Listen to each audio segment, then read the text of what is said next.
All right, everybody, how's it going? It is Saturday, December 3rd, 2022, and you are watching After the Cast live. This is the live show of the Michigan UFO Sightings and Paranormal Encounters podcast, and hopefully, we're going to have a pretty interesting show for you tonight. Even though I am sick and crazy under the weather, nice little sinus infection, because, here in Michigan, it goes from 50 degrees 40 degrees, 10 degrees in snow, 70 degrees, 20 degrees, 50 degrees. And that's in the same day. So, all right. So, with that getting started, today we're going to take a deep dive into the latest Netflix series that's got everybody all worked up. And that's Mr. Graham Hancock's show, The Ancient Apocalypse. And I couldn't think of a better person to have come on the show than our good friend Jared Murphy. And we're going to talk about what he's got going on, where his ideas kind of fit in here. We're just going to go all over the place. But first, I need to bring in my lovely co-host with no camera. It's Michelle. Hello, everyone. Yeah, surprise, surprise. All right. So, Michelle, what's going on out there? Do we got anything happening in chat at all? Anybody there? What's going on? No, we've got Bigfoot Michigan Rob hanging out with us tonight. Hey. Yes. How's it going, Bigfoot Michigan Rob? And yes, I have to drink coffee because this is going to be a rough one. I was going to say, it's always coffee time. Absolutely. All right. Well, we got another special co-host that's going to be talking with us tonight. We had talked about the Ancient Apocalypse show, and he was very interested in coming on and talking about it. So let's bring him in. It's Burton. Hello. Hey, man, what's been going on? Not too much. Very good to see you guys, and very good to be back doing this. I love these.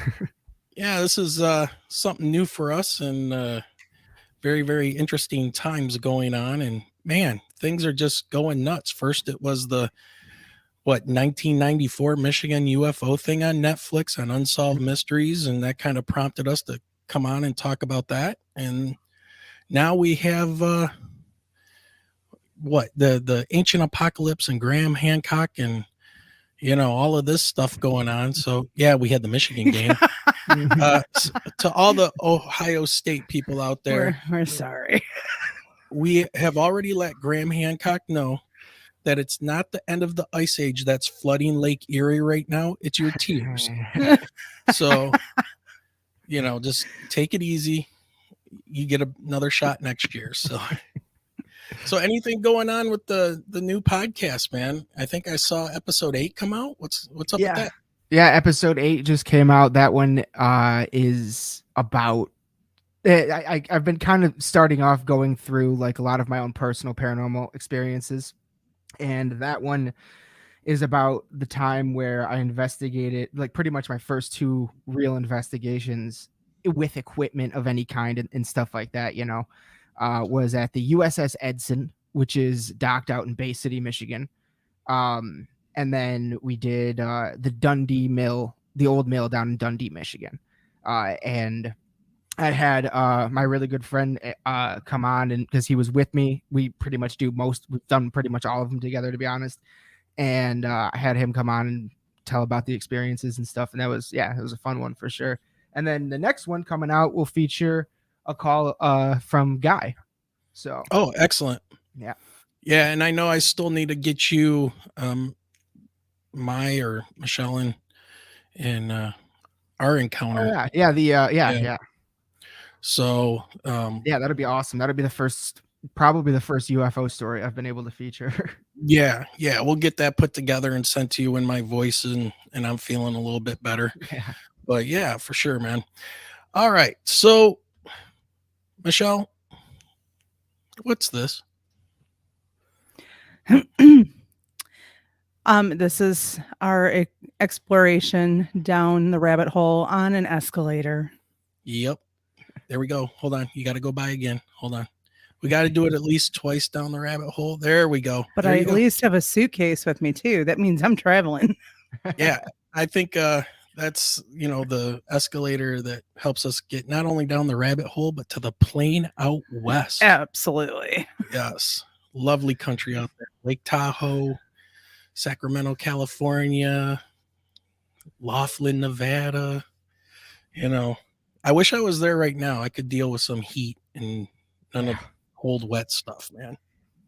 So, all right, let's go ahead and get our special guest on for tonight. And, I,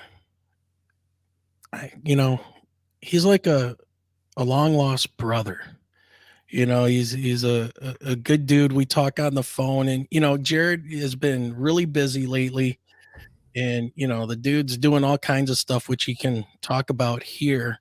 But we haven't talked in a bit, and we got on the phone today, and it was just like I had talked to him the other day. It's just when you get those people that you click with, right? And Jared's one of those guys, and we have some of the same interest and everything, and it's just very cool to have him so as a friend and to bring him on the podcast. So let's bring him on. Jared. Hey, all right. How you doing? Oh man, hanging in there.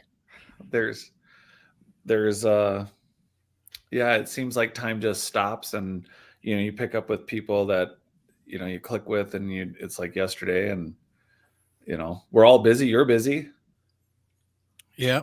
You've been busy. Well, Always busy. yeah, you're busy moving basically across the country now at this point, right? Well, at the rate I'm going, it's so interesting. I have not released the live lecture I did in America's Stonehenge a few weeks ago. I haven't released that to the general public. So far, the only person who saw it were people who had tickets online or in person. Went really good. It was something new. And we were filming prior to that weekend. I was at the end of June, I was filming with Michael from Dark Hour Paranormal and Lynn Wellington. I was putting together something through the summer that has to do with, and we did chat a little bit about like the Galt archaeological site. And so I was busy filming about ancient, it unintentionally crosses over into this apocalyptic time period, which is I was filming at a site called the Galt archaeological site. And it's very interesting. I think it ties into the East Coast, America's Stonehenge, and it's all about the ancient surviving apocalyptic cultures that likely sprang up from more like Mount Toba going up. So we're filming there, trying to wrap up and get my book out for Christmas. We have 2 other documentaries we've been filming. So I've been everywhere from my good friend Jim Goodall's home in Tucson. We've been filming on the East Coast. I've been actually with Rex from Leak Project. We were at the Moab Upheaval Dome just 3 weekends ago, filming there and did a live show. And then, here I am, just because my plate's not full enough. Thinking, Yeah, and plus why you've don't I got more your work. centrally locate here in the this western area.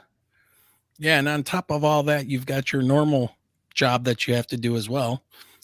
Yeah, and we've been prepping for a couple of years to go to South America and do some excavation, really just some experimentation.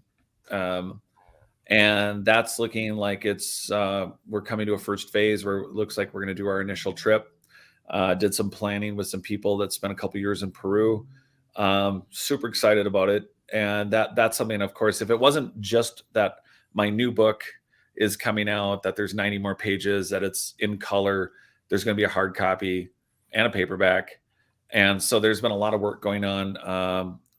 My good friend Barbara Charlton has done a wonderful job with me doing a lot, kind of spearheading the work with that. But yeah, it's been really, really, really busy the last few weeks, and friends like you guys and Simon and Simon Laura King and Scotland, and I mean, we got so many people that are all we're all on the same bandwidth. We're all doing our things to move these balls forward and maybe get people more involved or excited or wake people up. Sounds like you guys have plans for a trip soon. It sounds like you're going to a conference. Yes. Well, I am. Michelle's not, but I'm going to be Oh. going to the Randall Carlson Grand Hancock Cosmic Summit here in June. So I'm just finalizing all of those plans and everything, but I will be going to that to go hang out with Graham Hancock and Randall Carlson and Johanna James and Jimmy from Bright Insight. So, Yep. and hopefully we'll talk to them and ask them some questions and hopefully have some really good, like presentations and things. And I gotta give a shout out since you brought up your Stonehenge, America's Stonehenge lecture that you did. A big shout out if Lynn's out there. Thank you, Lynn. You saved my bacon for getting me into that show because I bought a ticket online off of your website and I never got the confirmation. And she gave me a code to get in so I could watch it. So I don't know. And I was kind of worried because you were telling me you were dealing with getting your website redone and all of that. And I still went ahead and purchased a virtual ticket to go to that. Yeah, you know what? Of all the other things going on, yes, my website, the member area, it's not stagnant because there's not new content. It's because I have spent so much time and money trying to release the new website, and I've had nothing but trouble. I think we're over the hump on that, and there is going to be a new website soon enough. But I just wanted it to, I just didn't want to layer in new material without having it updated, and so it's been just difficult. Just another thing for your plate, man. And I'm good with all of it. I appreciate being on. I appreciate we have to do the work and we have to have the fun talks. And it's been nothing less. I've zero complaints. Yeah. Yeah. Awesome. All right. So let's start digging into this a little bit. So, Jared, I know you were on our episode, I believe, let me get this right, episode 30. And that was, let me get the dates right here. That was back in, what was the date on this? May of last year. And, or at least over the summer, not last year. It's not 2023 yet, though it feels like it. But, why don't you just kind of give us a little bit of a background, and people that'll watch this later, if they're not joining in now, a little bit of background about where you're coming from and your research and about your book and everything. Okay. So for everyone who doesn't know, my name is Jared Murphy. I do field exploration and write on a chapter of human history that likely predates the dynastic civilizations that we know. That's what It's Not Aliens, Worse, It's Us Discovering Our Lost History is about. That book is out of print. There's been a year of revisions and updates, and a new version's coming out here for Christmas. And what that book covers is everything from why is it, how is it, what are the sciences, from water, consciousness, the ether, quantum mechanics to, really, it's a big picture book with a lot of really fine details. The fourth phase of water, basically shout outs to different researchers to pull together what I think is a working theory that I think is more accurate to our situation, which is it's not aliens, worse, it's us. It's that we probably 75,000 years ago went through a catastrophe with Mount Toba going off. And then the net result of that was the Younger Dryas, which, yes, the effects of the Younger Dryas is maybe a meteor shower, a number of other events. So post Younger Dryas, I think that this is all survivor cultures. And so I wrote about this in a 340 page plus book with a lot of photos and information, and speak, write, do documentaries, and work to do field exploration to prove out some of the things we've taken for granted. Even the G.E. Kincaid cave, I went there with Rex, and we definitely got to the site where it was supposed to be. And so I do that kind of work. The book covers not only the reasoning and the facts around it's not just my case. I think there's just a case for that there was once a more advanced human society, and some of those people survived. But just like if it was a cruise ship of humanity, it may have taken them tens of thousands of years to reactivate or advance.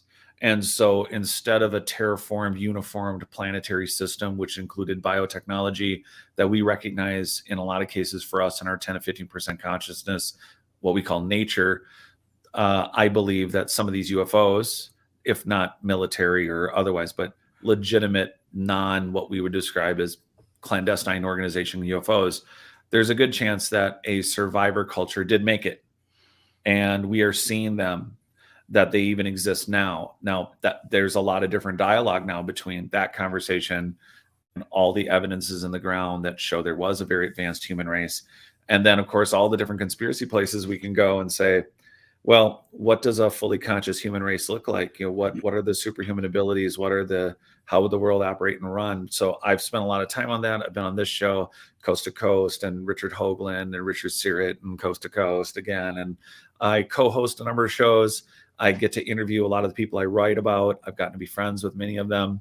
I've been very fortunate so far in this career to do that, because some of these people are just incredible, like Dr. Gerald Pollack, who discovered the fourth phase of water. I think it's the most important discovery since the hydrogen bomb, because it validates so many naturalists like Victor Schauberger and everyone's work. But yeah, I've been at it now and have enjoyed this running dialogue with everyone out there that's a self-experimenter, that is waking up, that is had personal experiences. And even if they think they're in the paranormal world, the UFO world, there can't be a separate modality for all of these systems. There has to be an underlying global answer. And it's in our genes, it's in our genetic memories, it's in the ether. And that's a little bit about what I'm into. Not exactly historical, but that's what I'm into. And I also enjoy outdoor activities and long walks on the beach. Yeah. So that was good. I don't know. Burton. Yeah. Digging into, let's jump into this Netflix show, and then we'll come back to Jared and see, because I've followed Jared now for quite a while.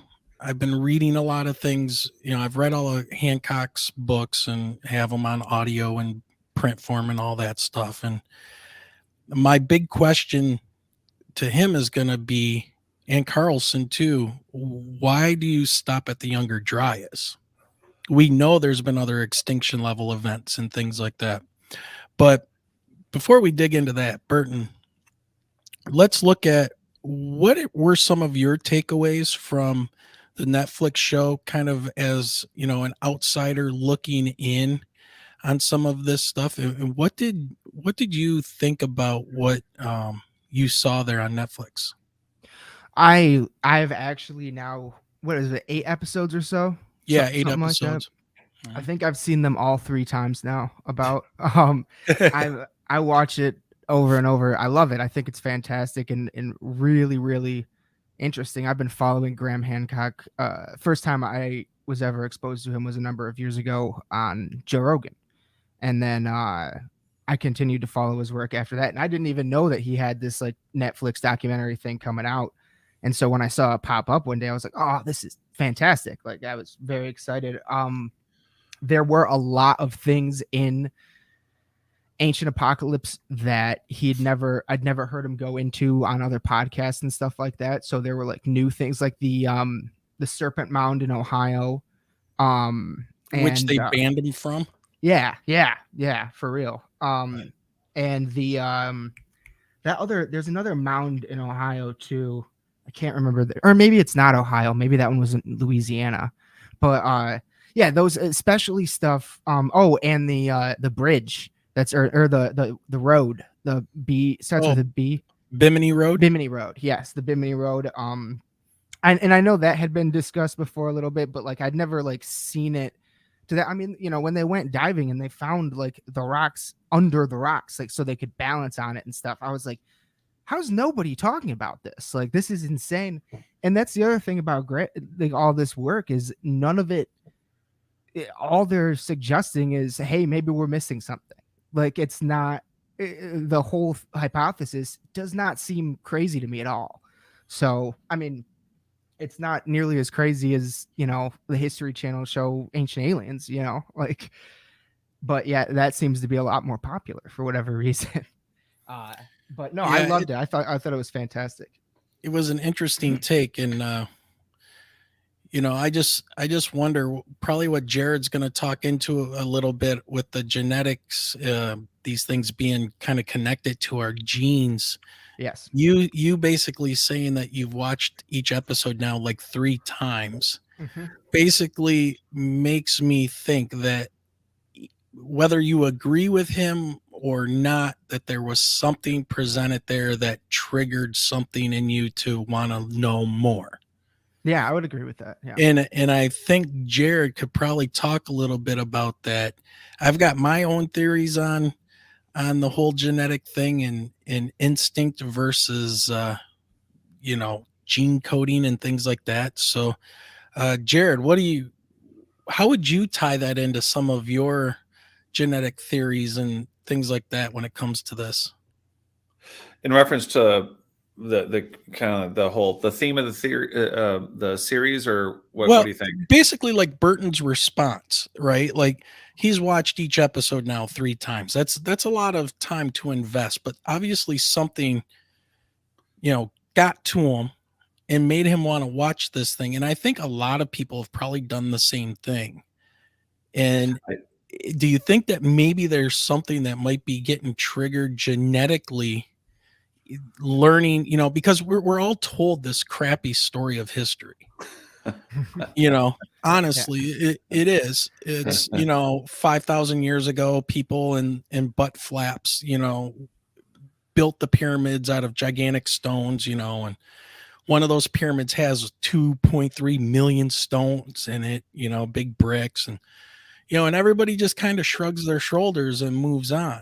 But then this series comes out, and Burton's into paranormal things and ghosts, UFOs, the whole 9 yards. But then there's something in this show that made him want to watch each one 3 times. So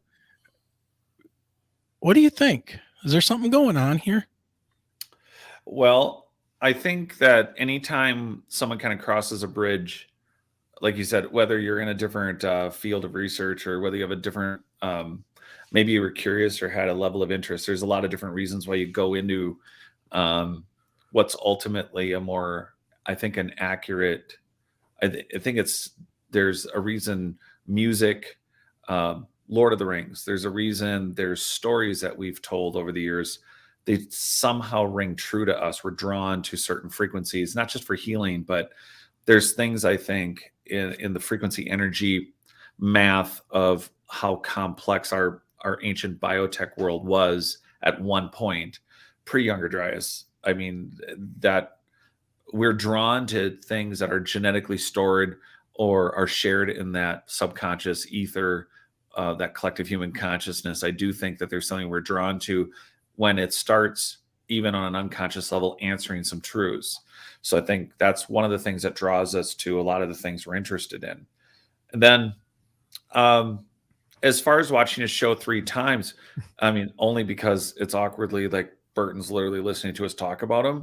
If I was speculating about Burton, since I don't know him, I would take a guess that a lot of people that I've met over the last few years, as they're getting into this subject, or some of the people who are newer into even podcasting about it, that are really excited and they want to participate and they want to, they've learned some things that are just so profound. They're like, I got to speak about this. And I think that's a positive thing.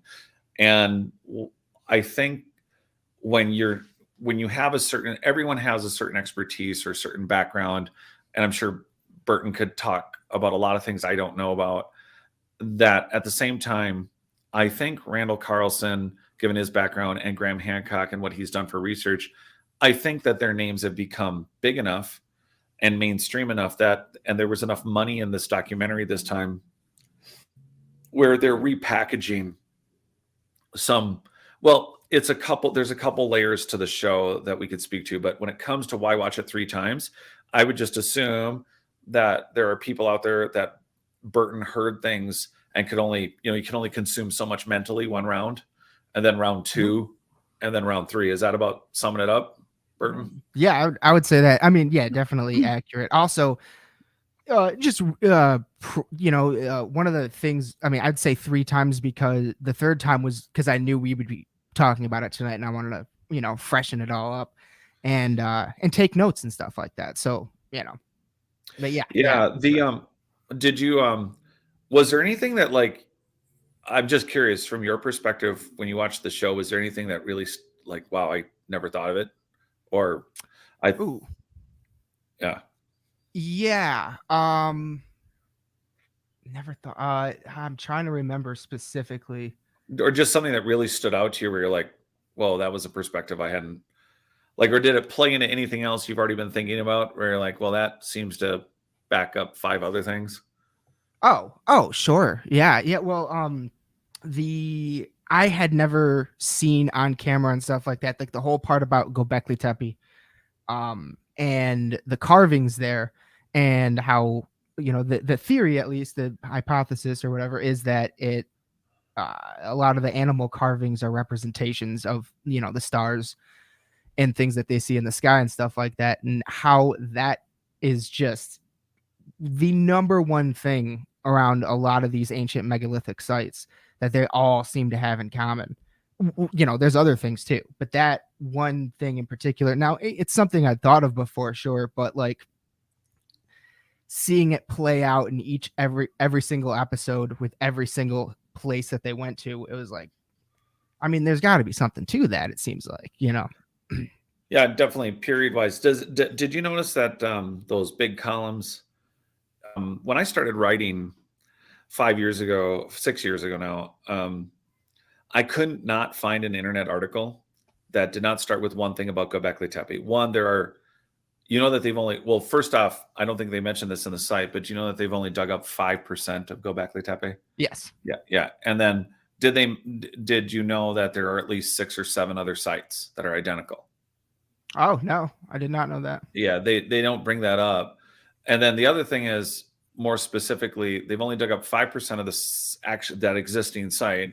But when I started my research, and this is one of I tell everyone screenshot, because I could not open an article that did not start with the following statement: Göbekli Tepe, throwing scientists off, 14 to 18,000 years old, 16 to 26,000 years old, 24 to 28,000 years old. Organics dated and found at the site could be 32 to 36,000 years old. And for the first 2 years of me writing, every article that was there. So like, if anyone watching and listening wants to hit the Wayback Machine and start finding articles from like 3.5 to 5 years ago, you're going to see a very different vernacular conversation about Göbekli Tepe. And then I was kind of surprised. He doesn't say it isn't. But for the sake of the Younger Dryas and making that point of it being potentially buried, I get that point that Göbekli Tepe may have been buried due to a flood. It may have been a flood at the Younger Dryas at that event. But what's interesting to me is that, and no capacity for everyone listening, was Göbekli Tepe dated to that period. It is predating that event. And then knowing that, Burton, what do you think of the rubble built between what are fairly decent looking pillars? Does it make sense to you that a single society would build those very decent looking pillars and then give up and throw a little rubble rock as walls around it and then a thatched roof? No. Yeah. No, it does not. So some of the things, just to kind of hit a lot of balls in the air at once. One is, I don't think Göbekli Tepe was occupied by a single group of people. Okay. No brainer, right? The Roman Empire may have lasted 1,000 years, but nothing's ever done it since or before. We think the Sumerians had it going for a little while, but maybe it was abandoned. Maybe it was occupied by a little group of people, and then lost again, or then occupied for 400 years. And either way, those are just some of the things I want people to keep in mind. The show, I think the series is great because if you haven't seen it or heard it before, you want to have ideas, and it's exciting to look back and go, our history isn't what we thought it was. But then at the same time, it's like, keep digging. and keep looking. That's, because the vernacular and the way the phraseology, the way they place it in the documentary is, yeah, at 11,600 years ago, it was mysteriously buried. Yeah, possibly. Sure. But they don't say that it was built then, but they almost imply it. But they don't. But did you feel like it was like, oh, they built that 11,600 years ago? It did seem a little bit implied, yeah. Right. And I'm not saying the point isn't, I'm a personal fan. I don't, for everyone out there, it's not, I like Graham Hancock's work. I like Randall Carlson's work. It has nothing to do with about critiquing they have a big beast in the room that they're tackling, which is, I think, to answer one of your questions earlier, Wayne, was to get in front of standard academia the way that Graham Hancock and even Randall Carlson have been criticized, for them to put together a program, which, remember, for everyone out there, this is commercial programming to make money, to get people interested, to get people excited.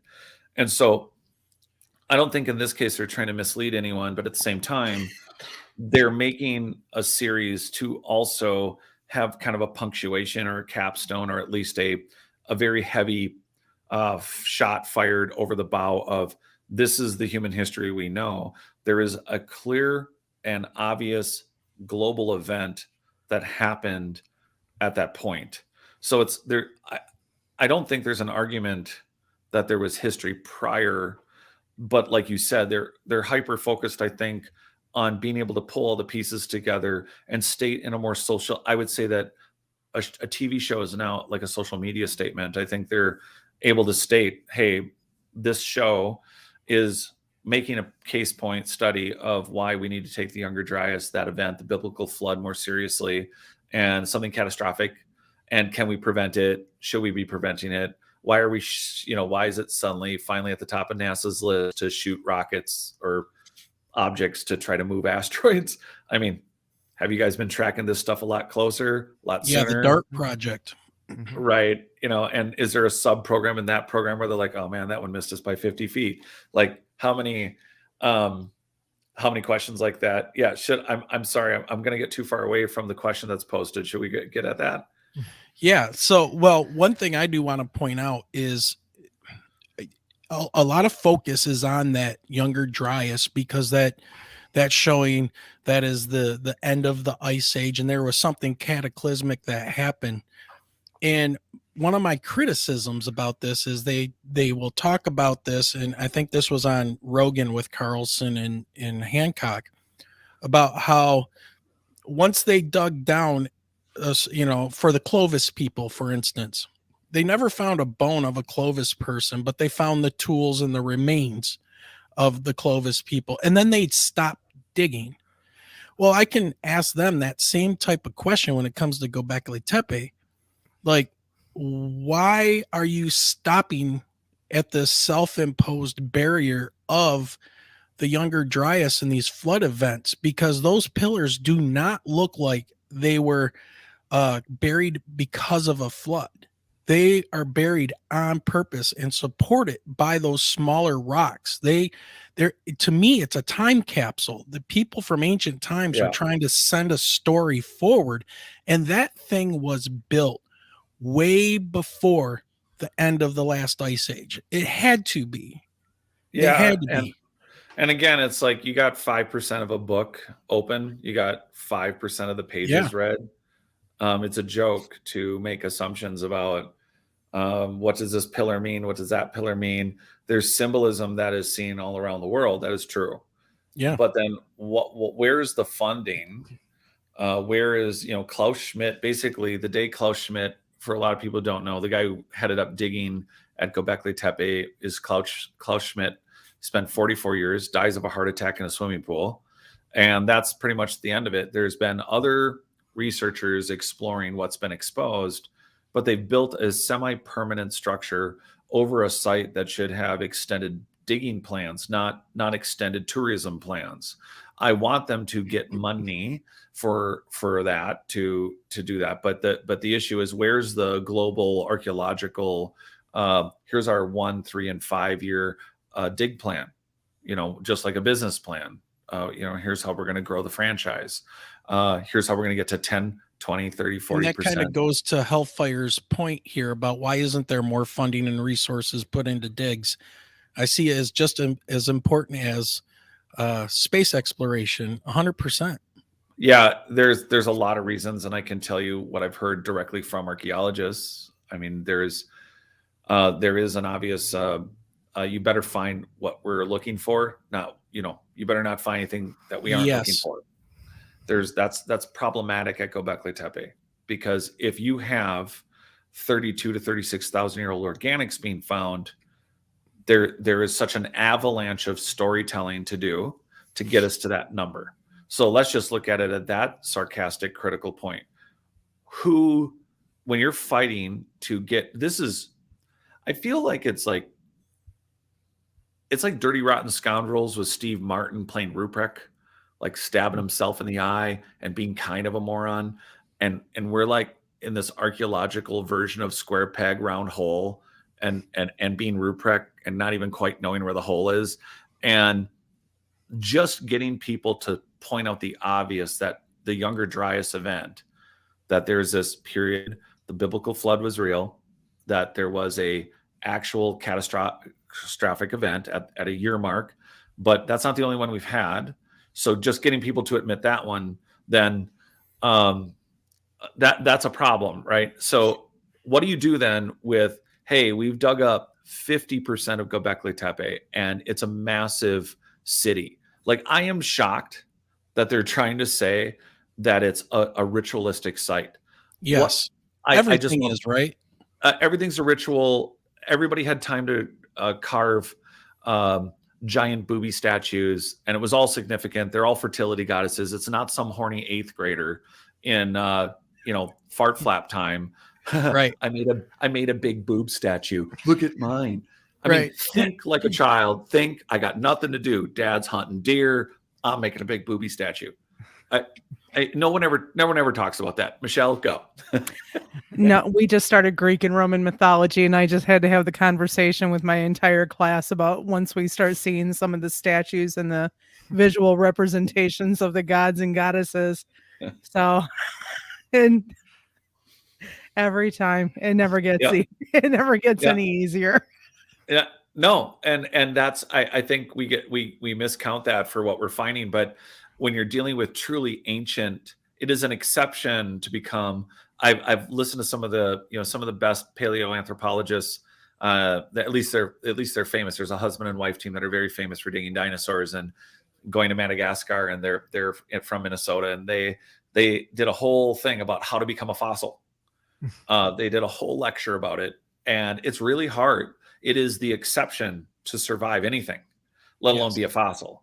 And so if we're expecting the cosmopolitan magazines or the crap at the grocery store, or even our recycling piles that are tons and tons and tons of spewing methane in giant, earthen piles around the planet, we really don't know what will be left in 20,000 years or 30,000 years, or, as things upheave and sink and what have you. And even if it's a plastic, we really don't know how much longer it's going to, withstand. So at Göbekli Tepe, we have this, this period back to the Younger Dryas. What's going to survive in a primitive time in the last 12,000 years, at least with primitive people. And then from prior to the Younger Dryas to Mount Toba going off 75,000 years ago, how was anything, like, how occupied was it?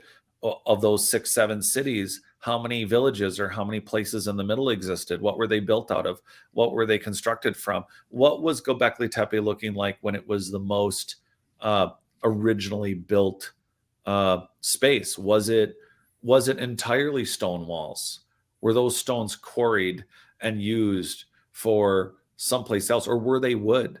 Were they made of wood? Was the temple or was the construction itself pillars with building materials that of course would have rotted away or would have burned or molded and would have been taken away for something else? And I mean, we're not looking at it. We're not the due diligence right now with Göbekli Tepe would be better to talk about all the unanswered possible questions and how to fund those digs. One, find what you're supposed to find. Don't destroy someone's 40, 50-year hubristic career. They know they're wrong. They don't want to keep teaching. They don't want to teach something new, and they're afraid to admit that they're wrong, which is the wrong way to go at it. But that's a whole dialogue. Then funding archaeologically is based about controlling a narrative. That's another reason they don't get funded. And that's why it has to be on private parties. It has to be on groups that are willing to go at this without, I think, an agenda to have their paper published by peers that don't want to get out in the field. And, we're just not going to get there by agreement. We're going to get there by going out there and really just having a hard look and going, look, someone needs to push and say, you're in charge of this site. Like, why isn't it in the news? Who's in charge of Göbekli Tepe? I can't tell you.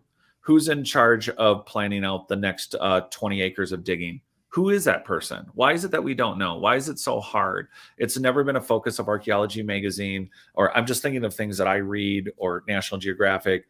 How do we get those people to actually have something out there for all of us to go, oh, this one guy's in charge of, here's what's happening at Göbekli Tepe. Here's the future dig plans. Here's who's funding it, who would like to be involved. That is not something we talk about. That's the kind of news for notaliens.com, for my site, for Not Aliens, or for our, like the co-hosting and stuff I do. Those are the things I'm interested in, is how do we get the news out that there are active sites, that there is ways to participate, there is ways to fund archaeologists, because they need to be paid to find what they find, not what is supposed to be found. And now we have nuclear DNA sedimentary archaeology. It's not that new, but it is. And it's finding, like, in a few grain, like a pound of sand, it's like we found 187 fauna, animals, layers. How the hell are we going to deal with all of this? And the answer cannot be, well, we need to wait till we have a holistic, complete technology that's just going to give us a movie screen view of every layer of sand that we dig. That's just not realistic. We're going to have to just go at it. And I know, I don't know. Do we pause on that or go to Bigfoot? We could pause on that. Let's go to Bigfoot. So BMR, one of our good buddies, and he's part of the Texas Front Porch crew, podcaster out of Michigan, specializing in the cryptids and things like that. But he's asking, does Jared believe in some theories that we are in fact aliens from the future? I think I know what the answer to that's going to be, but Jared, what do you think? Burton, we should make Wayne answer this. I'll answer it. Sure. That will sound in. Not aliens. I don't think we're aliens from the future. I think our past, our human selves in normal Homo sapiens sapien form has been around for, if I'm really conservative, let's just say 1 million years. They keep on changing the number, but let's say 1 million years. Some people say 3 million, some say 300,000. All right. I'll split the difference with you. 500,000. Humans have been around. I'm going to help you out. You want to hit at least that 3 or 5 million number. But that's just by evidence in the ground, but keep going. Okay. So let's say 1 million. All right. And Jared can come in and back that up. But so for 1 million years, you mean to tell me that humans in our current form have done nothing but run around in loincloths, if we were lucky, I guess, and kill things with spears, and did not kill ourselves off, and didn't have any kind of society of any type, and with our brain size come up with tools and things a lot earlier and build civilizations and stuff? That's my thing, is that we've been around for far too long. And look at what we did in the last 150 years. Yeah, humans just have been around way too 10 or long. 15%. Yeah, 10 or 15% consciousness. right. And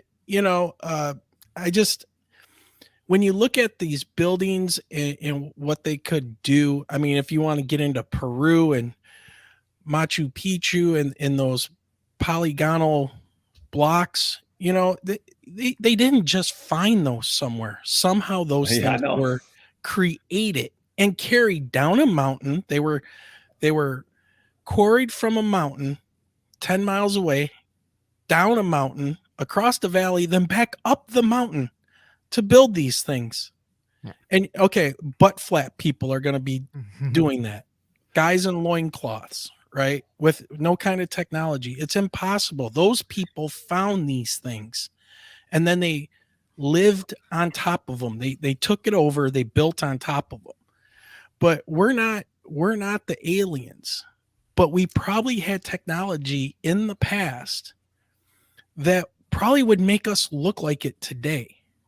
And then I would probably argue is that some archaeology digs probably have found some of that stuff and it doesn't fit the narrative. So therefore, we shut it down.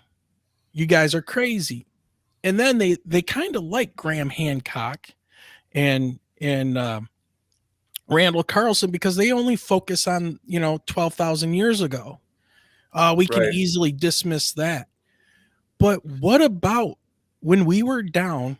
And this is scientifically known. You can check our DNA. They know this. We were Yep. down to about 10 to 12,000 mating pairs 76,000 years ago. We're all related to those survivors and they kind of connected to Mount Toba that blew up in Indonesia, a super volcano. And it destroyed and wiped out a lot of the planet. Now, okay, if we were survivors from that, we had to, we got kicked in the nuts. We were down to 10,000 people. We had to rebuild again, but probably had a lot more things that survived that time to rebuild. We get all rebuilt for a few, 40,000 years. And then here comes the Ice Age. And then the Younger Dryas impact happens.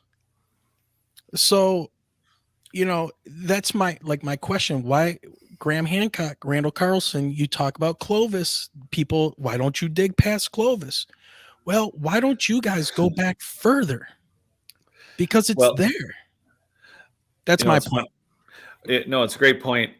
Quick digression. When I booked my private tour of the Galt Archaeological Site, one of the owners and discoverers and managers of the site, he declined the request from Graham and Rogan. We're going to go there, and I think it would have been to film. It would have been in the time frame. This was in late June after I was at Float Fest.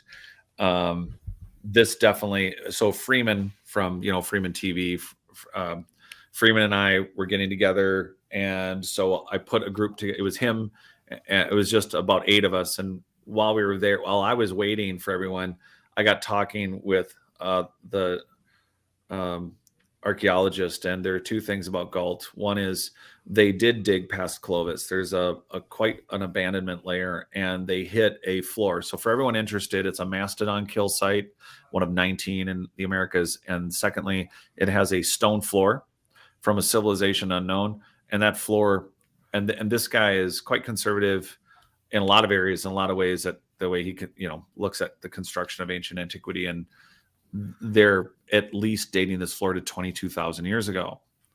And that's just one site.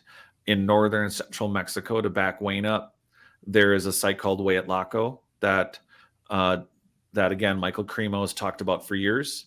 Virginia Steen McIntyre and her not archaeological, her dream team of really brilliant geologists, conservatively at the time, and it ended their careers, dated a site in Hueyatlaco. This is human activity. These are not Neanderthal. These are not Denisovan. These are not a subhuman primate. This is a human site. At the time, they had conservatively dated 275 to 350,000 years old.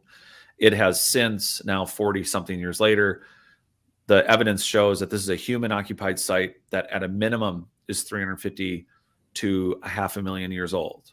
That's one site. That's Hueyatlaco.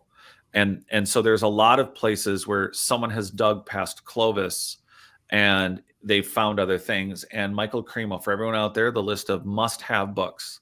And I promise you, it looks boring, but it isn't. Michael Cremo's funnier. He's so funny. He has a dry sense of humor, but it is a very serious book, which is why he's in archaeological congresses. After 10 years, they published the book, Forbidden Archaeology. These are over 700 examples of paleoanthropological and archaeological research that shows human antiquity, which does not fit the narrative, which includes the Red Crag. We're talking about sites in detail that Michael went back and visited, photographed a lot of the research and the elements, and found that you have, from the time humanity started taking archaeological research seriously, there was something coming up that did not match the Darwinism theory, which was you had sites in the Red Crag, you had sites from the Mediterranean to the Western United States that showed 2.5, 3.5 million years, 15, 20 million years, and over 60 million years of antiquity of anatomically us human beings existing. And that goes all the way up into a mountain during the early gold rush in California. And the reality is that those are real case studies of actual standard academic looks. And Weyat-Lacko has been picked up by new, younger paleoanthropologists, which is astounding. The Galt site where Graham and Rogan were this, oh man, Dr. Clark, oh man, he was funny. He's like, I ain't letting them film here. And it's like, well, you want visitors, you should have just let them film. You have a site that's occupied like all around the world of these survivor people, because 75,000 years ago, that genetic record you're talking about shows Denisovan, Neanderthal, humans, a mystery at the time, a mystery 2 to 3% human race that we are not sure who they are. They're a genetic human race and us, but they're human, but we don't know who they are. Could be the practice that nobody wants to have the balls to do a DNA test on. But either way, all of this bloodlines mix. And the standard academics a few years ago said it was 50,000+ years ago. They would not tie it to that super volcanic eruption. They would not tie it to those breeding pairs where it's like a bunch of survivors are just like, we're just going to we're going to wing it. We're going to make it. Apparently you got this crossover of these races blending and marrying together, or, in reference to genealogy. And then this story of us isn't just about, hey, well, we have this natural museum photograph in our minds because we all went there as a kid, or you saw the cavemen squatting around the fire, and it's like, well, Denisovan and Neanderthal were idiots. Well, hold on, aren't you describing them as having denser bones, bigger brains, and they had they were taller, they were stronger in every way, and they had bigger brains, but they were dumber? I mean, there's a lot of digression. If the human brain, if you believe in evolution as we've understood it, why is the human brain so big? And you're telling me that if we only get things through a forced adaptation, then we would not have the brains as big as we do if we're only 10 or I don't think the metric for any conscious mind is, well, you need to have this big of a brain to have 10% use. That just does not make sense. That's right. And I'm not a biologist. So what does that do then for a record where you have, like Burton, we were talking about, well, you were mentioning there's paranormal, there's second sight, there's remote viewing, there's things in the ether that exist that do not make sense for our biotechnology in sleep mode to understand, where you have people hearing voices, getting thoughts, getting messages, thinking they've relived past lives. Is it their lives? Is it genetic stored memory? Is it in the ether? Is it part of a collective human consciousness? Are you downloading something that are very, Carillion photographable auroras are partially holding up and prompting? The reality is that we have this, we have such a broken perspective, and no matter what, everyone has a certain bandwidth. So you gotta have shows like the Apocalypse Show. You have to have documentaries. We have to have these recorded podcasts. You have to have repetitive information where everybody can build their little pieces and expand their mind to look globally. And aliens is exciting. So for Michigan Bigfoot, the issue isn't that there's not space traveling anthropologists. The issue is table all the facts of the world you're on. and they are scary, they're exciting, and they are fascinating, and they include Wim Hof, Stig Severinsen, superhumans that are activating abilities along with the paranormal, along with these other religions that have these feelings and sayings and things about what they know to be true. But in our actual biology, we're showing conscious control of our immune system. We're showing with the Nazca lines, Terra that's all over the earth, this engineered soil, that clearly a more advanced society terraformed it. And not only did they terraform it, they didn't just go like at Tiwanaku or Lake Titicaca, you're at 13,000 plus feet. They didn't just move giant 600-700 ton stones. They moved them up 13,000 feet from quarries over multiple mountain ranges and up to 75 miles. At Aswan, they moved over 1,000 miles to just sometimes not that many, but sometimes 1,000.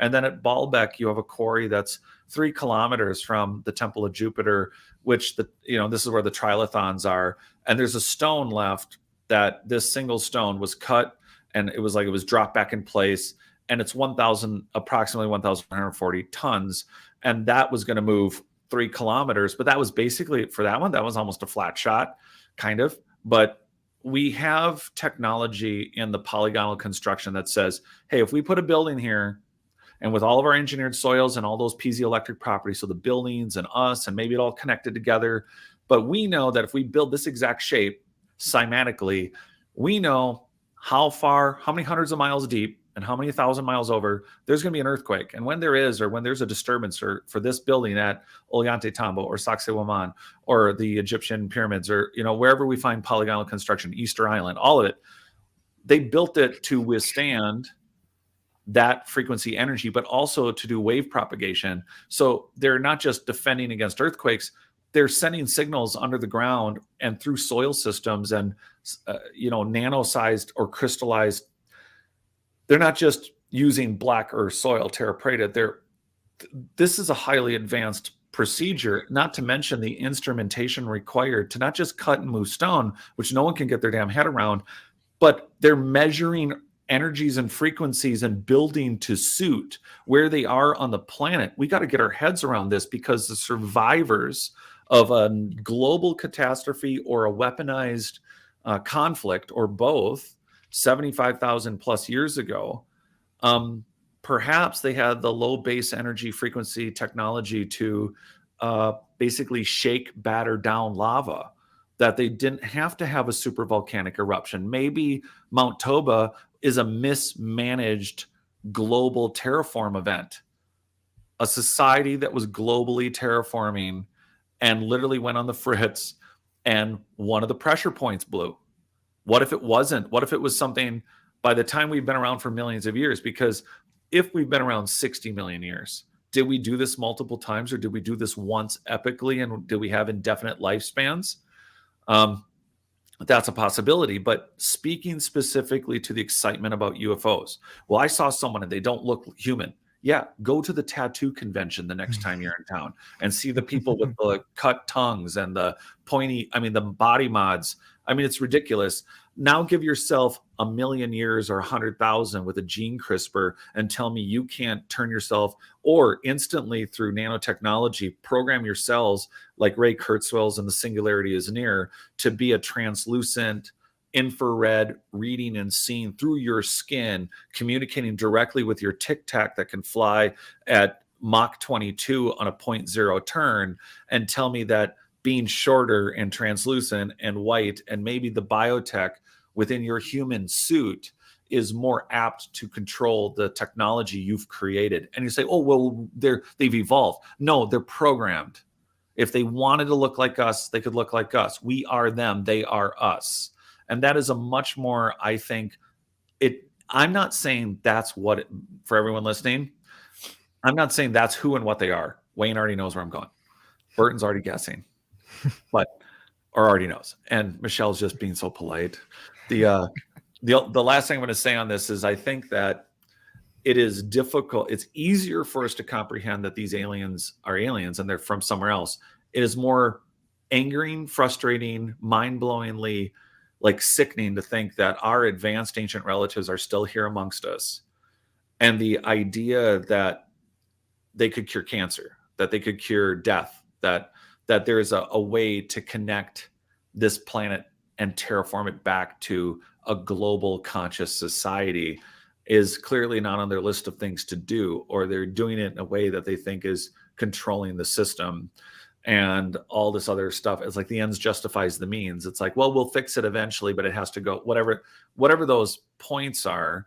We have to start with the evidences in the ground, the evidences in our rediscovered superhuman abilities. And if you table all those facts, then it isn't that there's not aliens or that these people could not be aliens. The issue is, are they just, again, looking at the pile of all the clues, do they look more like they're our relatives and they're actually from here? Or do they really look like they're from somewhere else? And looking at them is not going to do it. And those jerks, it's the reason it's worse. It's not aliens worse, it's us, is because I can't get around the idea that you have a anal probing Cartman styled alien probing you, and it's really your great great great uncle. And they're like, yeah, they're at 14% consciousness. They actually think high speed blow dryers in a public bathroom make sense. I mean, they're getting dumber. What do we do? Like, we're trying to come up with a solution, but can't fix stupid. So now what? Right. Oh man. Okay. So on that point, this would be a good place for us to take a quick 5-minute break. Everybody get up, stretch your legs, go to the bathroom, get a drink, and we will be right back with the show. Yeah, screw you guys, I'm going home. Screw you guys. Screw you guys, man. Hey, Mom, make me a pie. Oh my God. All right, we'll be right back, everybody.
There is 4 minutes left to this break.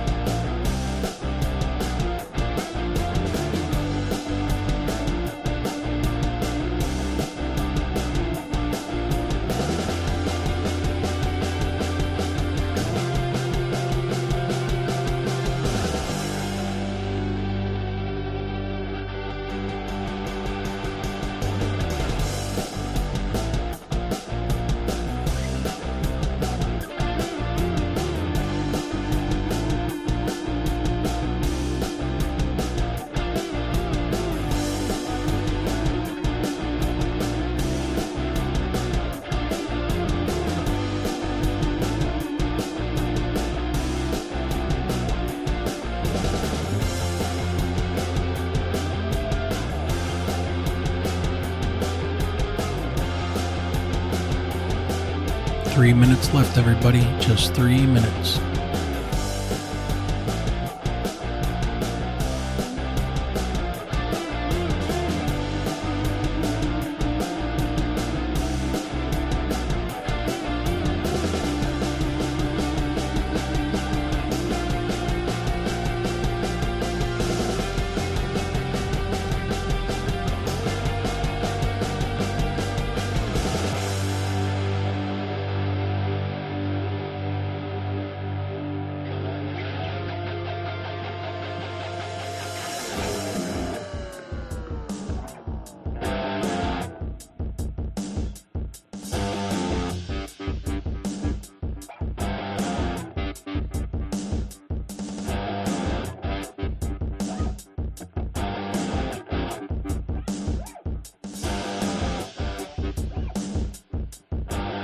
2 minutes left, everybody. Get ready. 2 minutes.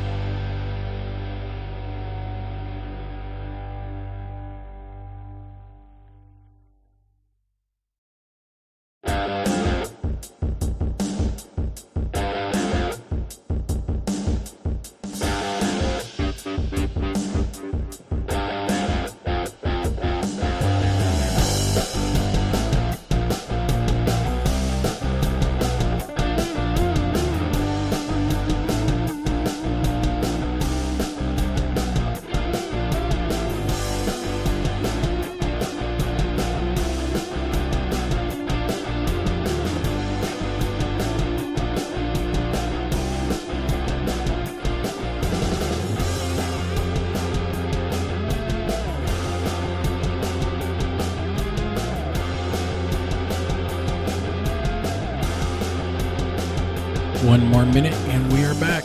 One more minute.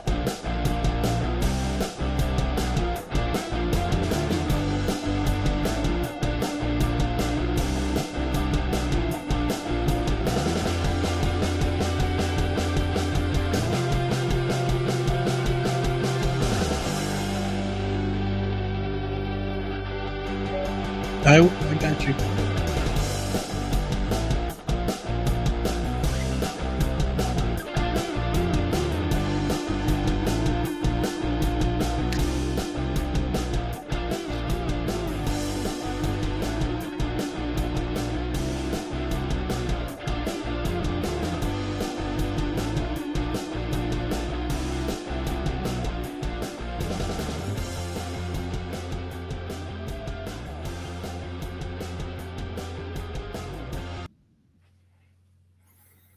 All right, everybody, we're back.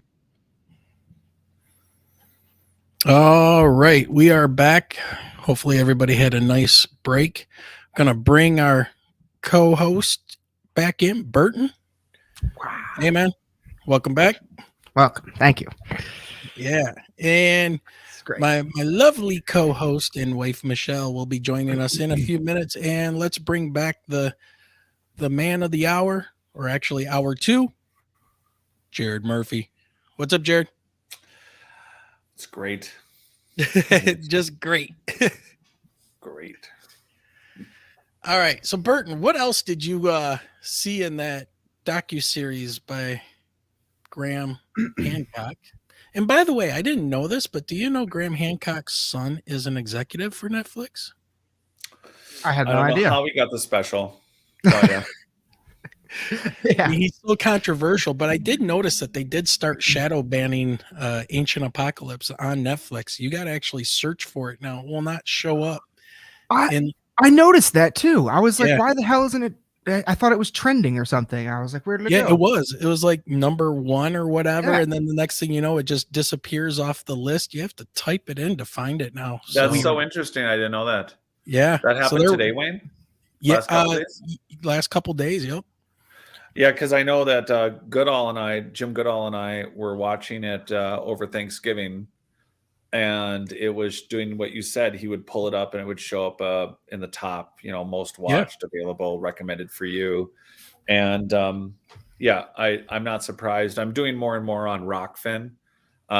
Jim and I just did a show for that. Also, you can say what you want. So there's that.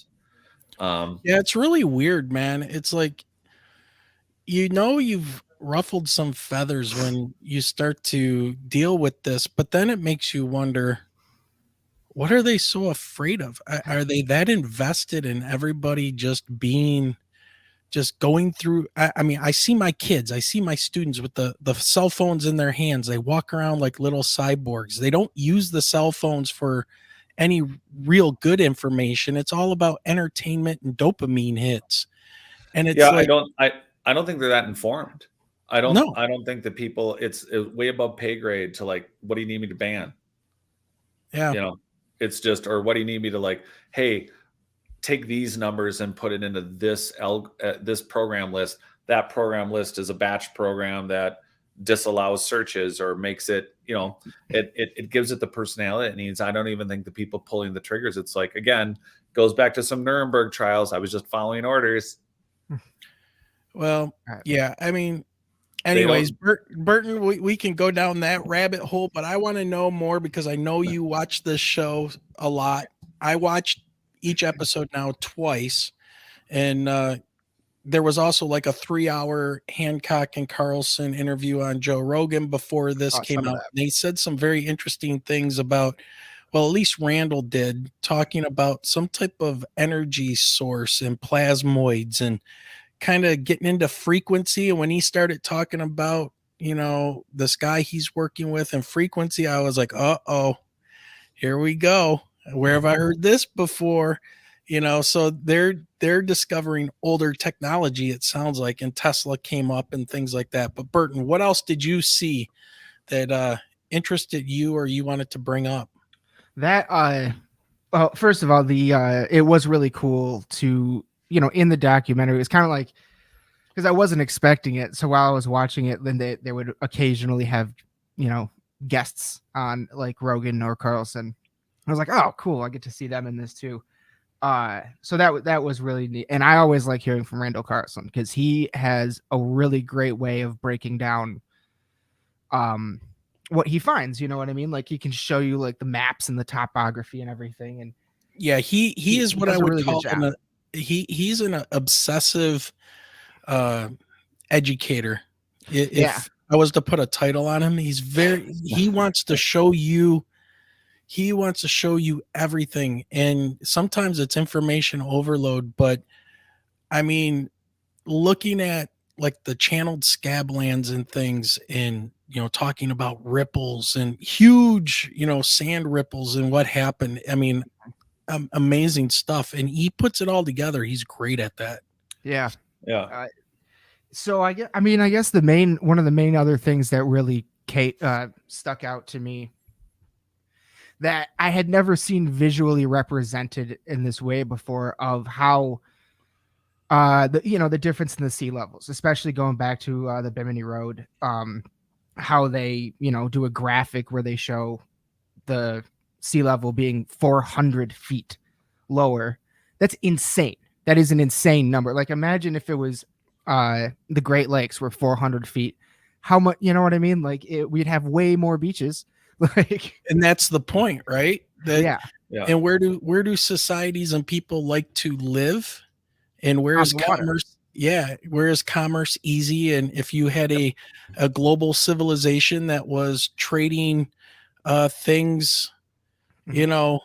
across the oceans, I and they mean, used, the Azores as a stopping point before yeah, they came over to North America, you know, yeah, it makes sense. And now they're all flooded. I mean, here's the thing, from an earth science guy, there's a reason why we have natural gas drills and oil drills off the coast, because those were plant, like huge amounts of plants and animals that lived in those flooded areas. That's a huge amount of land that was lost.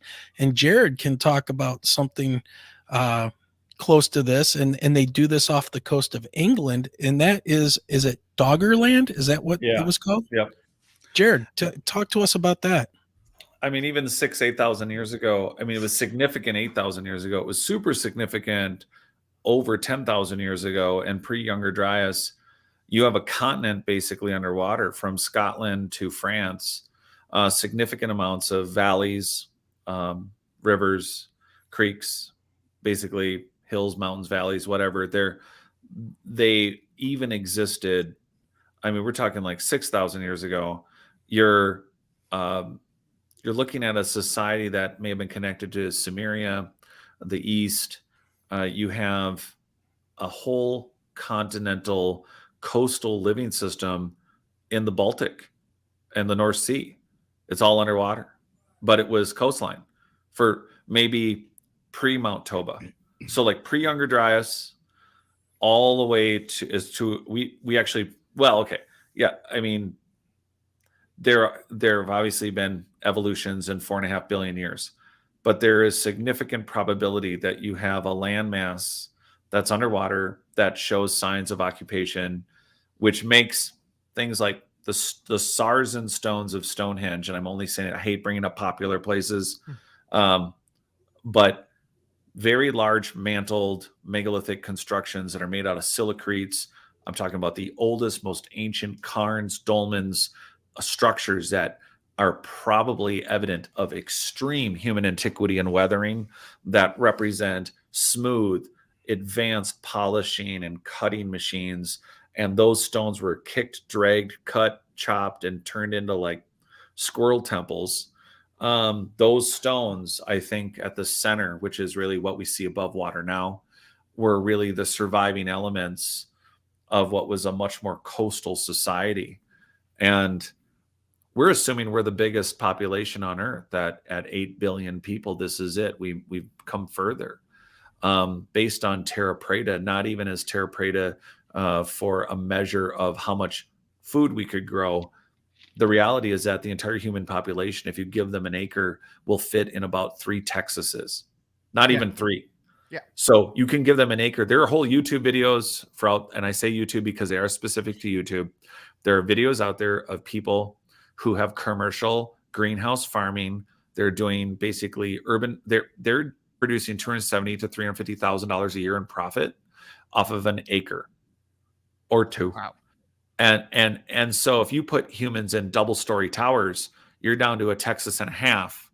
And when we think about the human population now versus what if we rewind and not pre-Younger Dryas, but pre-Mount Toba, what if when the Sphinx was built, there was billions and billions of people, not spread out randomly and not unfed and in chaos between a first, second, and third world, but a connected collective human population that ate very nutritiously in a way that sustained the planet, and they may have polluted it to a point, which is, I think, one of the functions of Terra Preta, is that it filters heavy metal, it filters carbon dioxide. It's doing that now. It's not like it went dormant when the society disappeared.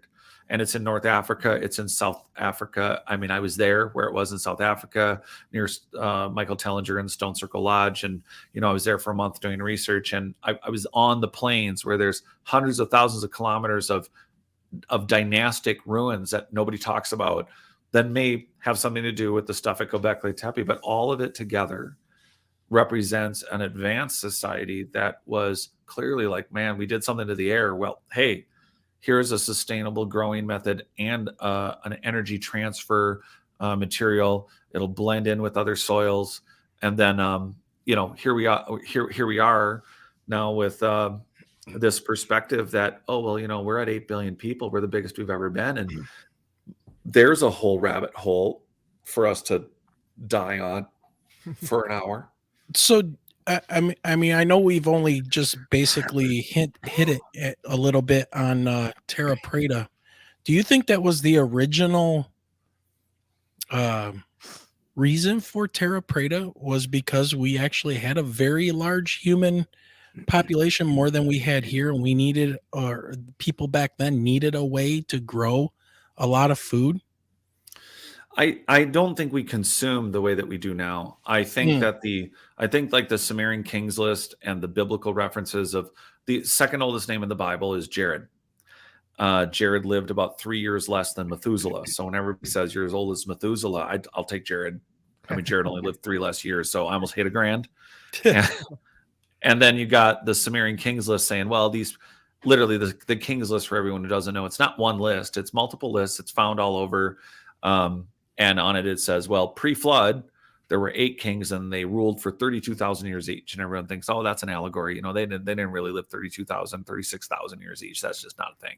But it shows that after that, there were many kings on the Sumerian list that one ruled for 8,000 years or 5,000 or 6,000.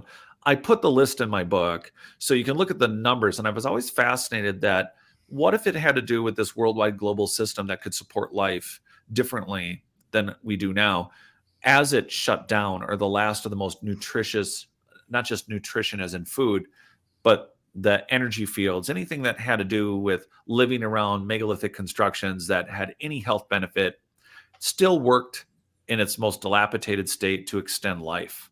What if those ages are actually representative of true life events that that as the final energy system shut down, those people eventually lost the longevities or the ages. And so if you picture a society that didn't have sickness, that didn't eat or consume exactly the way we did, that their mouths were more of an input device and more of a instead of crushing up 10,000 pounds to make an essential oil to find a tincture or a homeopathic cure, you just literally could be in the presence of the vibrational energy on not only engineered black Terra preta, but on other nanostructures and engineered soils that are part of a humming, drumming, functioning planet that is helping tune you and any cells that are out of place, which is Royal Rife's research that got turned into Anthony Holland's research, which got put on a TED Talk. And there he is with frequencies and energy destroying leukemia and MRSA and 60, 70 other bacteria and viruses. Meanwhile, you can go to England and get an ultra high frequency treatment for cancer. That's standard practice there. They actually do that. They know about it. They do it. And we only have a few centers that do it here. So I think that society was functioning at a level of proactive and not dying may have been part of that program, but eating the way we look at it or go, oh, they were dumb and they polluted the planet. I think like everything we find, Terra preta has multiple purposes: filter air, filter heavy metals, but maybe that's accidental. Then there's grow nutrient dense food, self-replicate, have communication and piezoelectric, has that ability to connect frequencies that are resonating through stone spheres and other technologies that have disintegrated and people, and connect the buildings, connect the different structures, connect the different city systems. All of that is gone, but the connections of the soil, I think we have to ask ourselves it's like, I have a question about this new thing I learned. Let's look at the giant pile of evidence. How many different things on this giant pile of evidence does this new thing we found match up with? And that includes, I found dynastic people stuff in the last 6 or 10,000 years to younger drives. I have now found survivor repurposing, readaptation of Göbekli Tepe, of Machu Picchu, of things that the Greeks, the Aztecs, megalithic Japan, they all went, the gods built it, the gods built it, the god built. Okay, so checkbox there. Or is it an old megalithic, like, don't know how they did it, and they figured out the earthquake energy. This whole building has to be at least as old as the Sphinx, and then the Sphinx has to be X much older. And then we have that giant city off the coast of Cuba that's 2,300 feet deep in the water. That's a pyramidal city that may have Terra preta that's never been touched by dynastic Mayans, Olmecs, Toltecs growing corn or whatever. And, we're doing sedimentary DNA testing out of water around Doggerland. What happens when we get down 2,300 feet deep and have robots that are pulling up the sedimentary indication that, yep, there's Terra preta here. And now that city was above water at least 50,000 years ago. So how many other cities off of England, Scotland, does that pile of evidence point to not only their antiquity, but does it plug into something you would call, or someone out there, if you guys are listening, would you call it paranormal? Would you call it, that's remote viewing, the military, the CIA, you learn how to do that. That's a thing. And then, is that quantum technology that's been programmed in our DNA?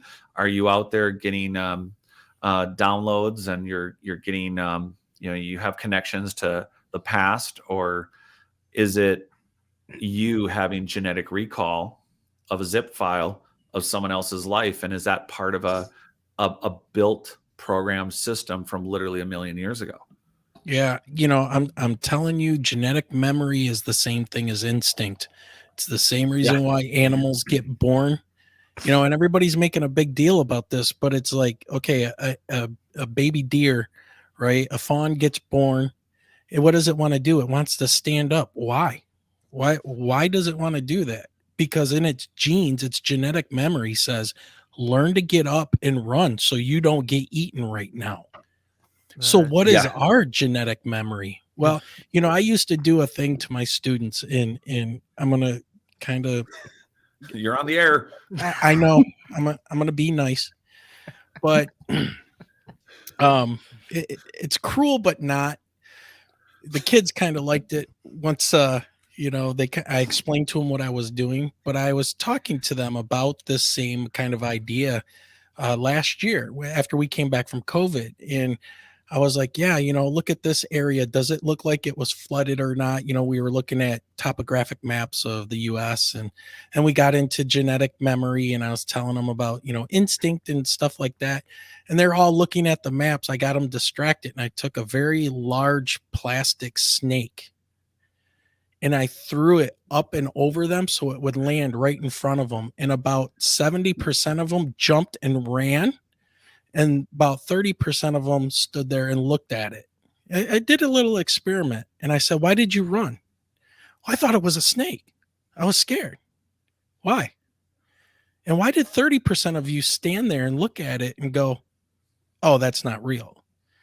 So, why are you programmed to run from something like that? Because we are something that has bright colors on it, right? And it's reptilian and slithery, and oh, we got to be scared of that. Why? What is it in our genetic recall that is, your instinct that is telling you run, right? Yeah. And it wasn't, the best kind of psychological experiment and stuff I could do, but it's kind of true. It's like, why do we do this stuff? And to your point about Terra Preta, a criticism I have of this show is that Graham talks about it for about 30 seconds and says it's, in the Amazon, when it's found all over. Yeah, they And don't do enough on that. yeah, and Jared, correct me if I'm wrong. They have no idea how this stuff was. They know it was created because it's not natural, but they don't know how, right? No, the soil scientists have been trying to replicate its functionality, and so they have to a point. They've been able to mimic it to what they understand of it, but no one's been able to repeat it. Good one, Hellfire. Yeah. So there's this absolute elephant in the room of the vastness of engineered soils around the earth, the vastness then of an unknown society that must have occupied or maintained it. And even better, the way we look at it, our archaeology now as well, there's no society, there's no building there. Well, okay, so if the entire human population fit in 3 Texases, what if that's how they lived? What if the rest of the planet was a terraformed garden? What if it really was a garden? What if the truth of Eden is that humanity did live in a very connective way and did travel and spread through the earth in a way that was a terraformed, conscious. It's difficult because I'm jumping between new ideas of, when I say nature, I'm talking about biotechnology we don't understand, not a matrix, actual terraformed creativity in systems that plugged in to a society that may not have physically been everywhere, but they needed the soil, they needed the connections, like laying an intercontinental cable. A lot of people don't understand that they literally laid cable on the ocean floor. I don't know how people don't get that. I mean, it's mind blowing. I mean, the feat of it, that they laid a cable with a phone line in it so that we could talk to England. Yep, 100%. It's so incredible that that's how we connected the planet. Well, how the heck were they doing it back then? And so the complexities of these undiscussed systems. And again, there's a lot of papers on Terra Preta. Well, some will be courageous enough to say, well, it has all these properties. Well, that's quite a mystery. More will need to be looked into. And they don't want to not get funded so that we can make apple orchards or wheat or corn. And there's biochars that are modern, but you don't end a paper with, an ancient advanced society built the most advanced soil on earth and it seems to have multi-functions. You don't say that, but you suggest it, which some of them have. So that's all an interesting digression. I mean, everyone I think should be excited about the new series, and just if they're interested, it's a way. Again, it's just something new that's it's well done. It's worth watching, but they also can't go at every single idea. Not yet. No, but they're going at the we'll do that. I think that they're just they focused on an event that has historical significance that people still cannot agree on. And ironically, like you said, 150 years of us being advanced. The reality is that a lot of what we said about archaeology has changed. I mean, we were using long metal rods and pounding them in the ground, and when they would hit a hollow spot, they would decide to dig. I mean, archaeology is gross and primitive, and then they're like, oh, you got to respect a site. No, you have to not let me dig, because if I did, I'd prove you wrong. And it shouldn't be that. It should be, here's another pile of truth. Let's get rid of this fog of bullshit, and let's go to this level of truth and this level of truth. And instead of looking at it and being, hey, I contributed to the truth, they look at it and say, you've taken away from my career. You've taken away from what I teach. You've taken away my money pile. And I think it's the wrong way to look at it. I've mentioned this before, but the last thing I'll say on it is Las Vegas I got obsessed with learning everything about Las Vegas in the early 2000s. And one of the things that they were afraid of is that if you taught the average person how to gamble, that they would, of course, then steal. And statistically, they would steal too much. Eventually, they got over that, and they started teaching people roulette, and they started teaching people craps, and they started teaching people how to play. And lo and behold, once people didn't feel stupid because they wanted to play, Vegas started making more money than ever because people weren't afraid to play. And so they end up now, of course, teaching people to play. And I think what's so amazing is that if we take a number of very, in quotes, allegedly prestigious schools and say, okay, well, they're all worth billions of dollars and they don't need any more money. And what human being currently, unfortunately, like that instinct with your snakes, doesn't want power or money? And so wouldn't it be neat if they started competing by opening franchise Harvards, Oxfords, Yales, only who are you? Well, I'm Yale Camp 36. We had the 5-year project to tropify and dig through this 1 acre in the Amazon.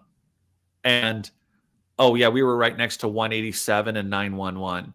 And oh yeah, you guys were the group competing with literally a 4-year international Olympics on learning about our past, formed by associative structures of institutions that have right now the initial amount of money to handle a scaled project that puts every known archaeological site on a schedule to say we will be at this level of knowledge and this level of clearing. And imagine if they had satellite campuses like we have McDonald's or Chipotle's or McDonald's. And that's what they're not getting. They think they're rich and powerful now. And they think it's by controlling a narrative that is so embarrassing and so out of touch and so out of date. We could end murder against each other, religious warfare, and make people more powerful and rich if that's what they think they want. Granted, of course, we're going to all develop our consciousness and they're not going to get the power they want because we'll be all reactivated. But I think there's a sweet spot here of these institutions benefiting more that that they could actually, I think, benefit just so much by actually, instead of going for a 4-year degree, I mean, just basically you never leave college. You pay or are paid to participate on a lifelong quest of rediscovery where you're self-experimenting, you're participating. Like what if the dig schedule for your site is currently 100 years? And then one of you comes along in 5 years and turns it into a 50-year schedule and turns it into a 20-year schedule. Or what if you thought it was a 5-year dig that's going to be a 100-year dig? And how do you add and build the support teams, the structures, the financing, the backing, the movies, the endless documentaries, the podcasting that can be done on the collective snapshot of humanity? I mean, you see where I'm going in a nutshell. Yeah. That'd be wild, wouldn't it? That would be really crazy. That's a really great idea, actually. Yeah. Wow. I think we can live to see it, but they're really, there's a joke that archaeology changes at the rate of the death of one archaeologist at a time. That's it. And it's so, and we got all these guys from the flying saucer world, from the 50s, all these people who are like, well, everything good is in, it's Greeks, it's Sumerians, Greeks, and Romans in the West, and then there's those silly Asian countries with some history that blah, blah, blah. They're no big deal. Oh, really?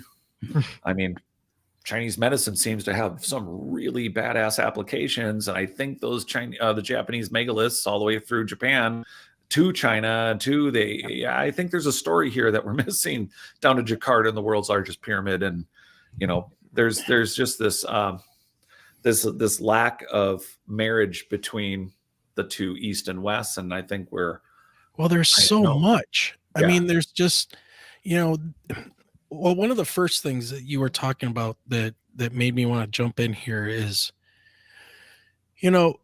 we accept with our technology things moving at the speed of light. There are just certain things, right? Technology has to improve every year. You got to have a new cell phone. You got to have a bigger color TV, more 4K, 8K, faster computer, all of this stuff. So there are things that improve and that we update. That's like, oh yeah, that's great. Yeah.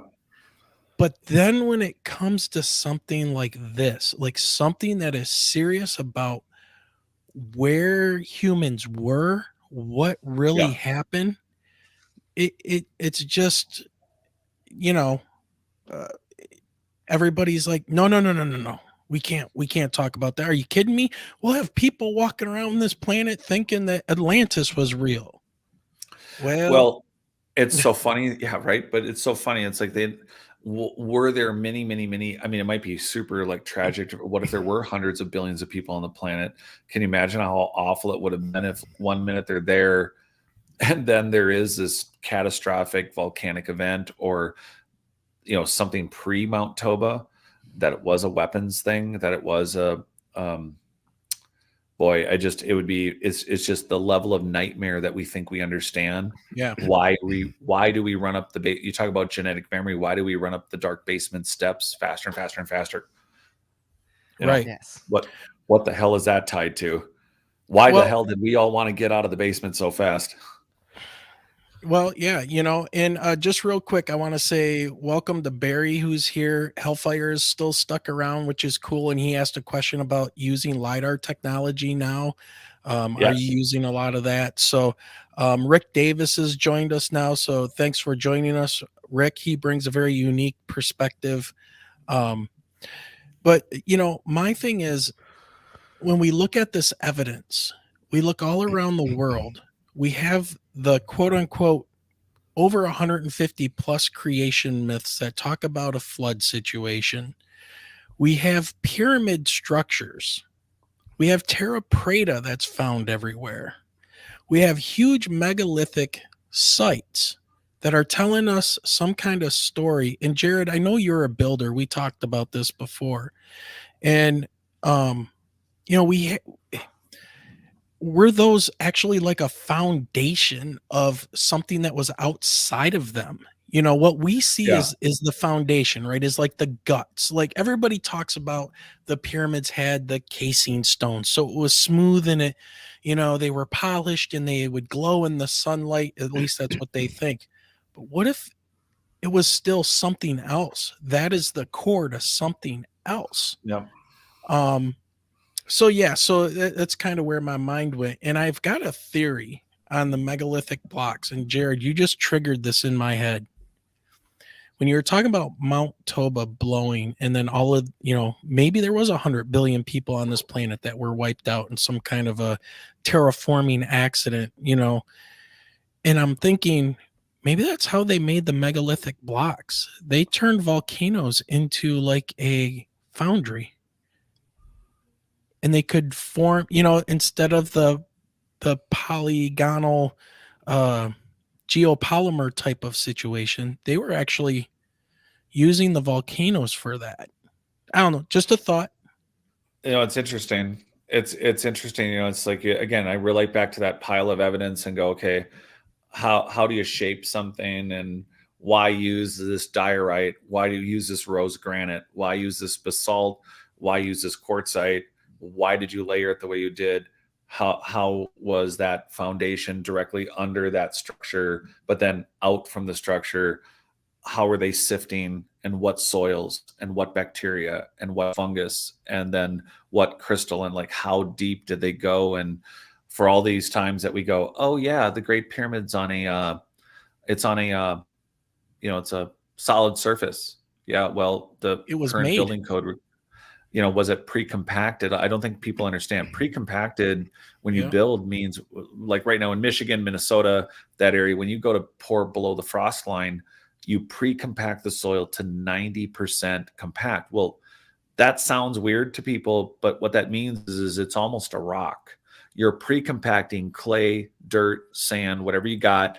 You're putting a tamper on it, and you're tamping it till all the space packs it so that it's at 90%. Why, if you can move a 1,000 ton block, are you not capable of either moving in not only a giant 900 ton block from 75 miles and up to 13,000 feet through mountain ranges, or 1,000 miles or hundreds of miles or whatever? Why the hell aren't you capable of moving billions of pounds of sand, billions of pounds of a material that was once in the Grand Canyon, and now it's the entire substructure of a cityscape that has been wiped out, no longer exists? But that sand was perfect with that building material, that geopolymer, with those keystone cuts, with that zigzag pattern, with those stone spheres of the right size, and this much terra preta and this much other engineered soil.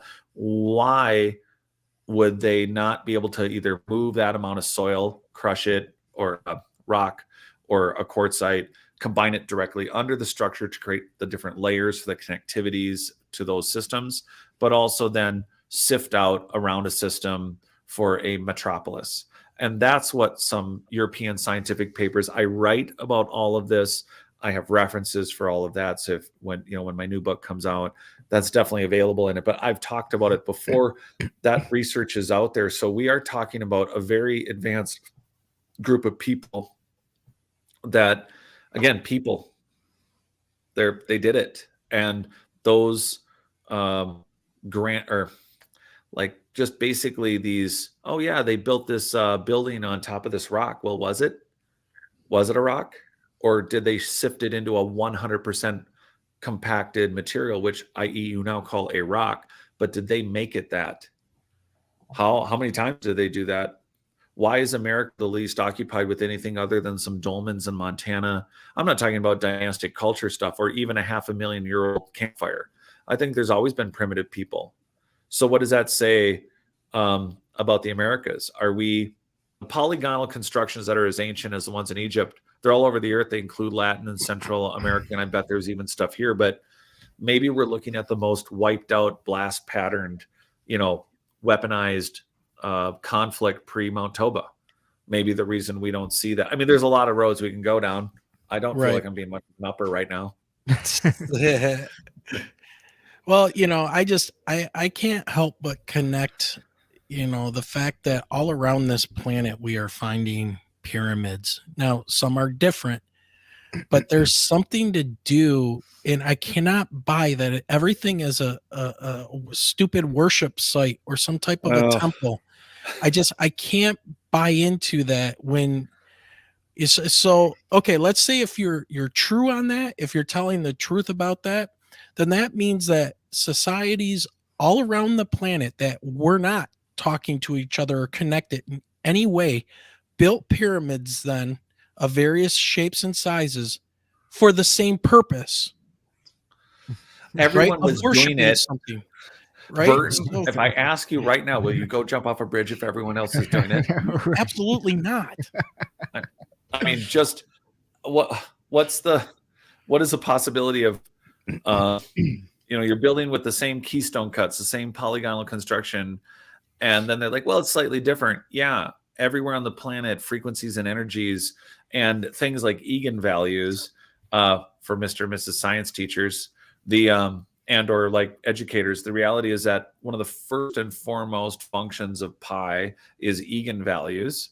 And and that means frequencies. It means calculating why would this pyramid at this point on Earth connect with this other structure, and how would we need it to be a fifth or a quarter or an amplitude or whatever it's doing with the frequencies and waves. They're using math that's related to frequency and energy. And yet again, we end up in this digression with some people. And again, I'm all about, hello, welcome to your past and future and present, and how you plug into it. It's all these different, we have to deprogram what your family of origin is, and how you grew up in the deified, mystified, like you have a system, everyone has an experience, and you have a level of, the minute you go into this, you only know what you know, and there's nothing wrong with that. And if you have a connection that is connecting you to the ether and connecting you to the human consciousness, or you're getting downloads, you should keep exploring it. There's no wrong here. There's no right. It's just, we are all connected. We all have a piece of it. We're all feeling it, and these hunches, and it's like we're onto something, and yet there we are. We're literally standing on the cockpit of these advanced ancient machines, and we're like, I think this is more interesting than I thought. We were just walking outside. Right. Or like you say, banging on the blinky board of, That just came up for the first time in a while. I just brought that up with someone. And that's the thing, is that you come out of one modality and then you experience something new that's very advanced or ancient, and you think it's paranormal, or you think it's again, it's you're having some connection with an ancient system. And if you came out of one modality, it's like, well, God forbid banging on the blinking board. Here's the worst part. I used to say, like, well, what if you bang on the blinky board and you guess better than 50-50 and your entire religion's based on the blinky board, right? You don't want anyone to tell you it's a 747 or that it's a cockpit. But worse, I think this is more exemplified in religion, is, you're only right 25% of the time, and you treat it as if it's a deity or a mystical thing. But the blinky board, by making you only 25% right, you have these incredible human storytellers that will say, well, if you had been better, God would have not punished us. And before you know it, that 25%, like, hey, 25% of the time we get the yellow light or the red light, and well, God's just angry if we get the red light, or, so I don't even think it matters if you bang on the blinky board and you have this modality, this experience where you're like, well, I should have been more meditative. I should have been more connected. I've been eating badly. I'm not working out enough. I'm not meditating enough. I'm not faithful enough. And those aren't, I think, they're not wrong questions. That's where we're at. I think they're just, they're your truth in this, or your experience of it, you're getting true results, but they're just paralleling a completely non-related function of the machine.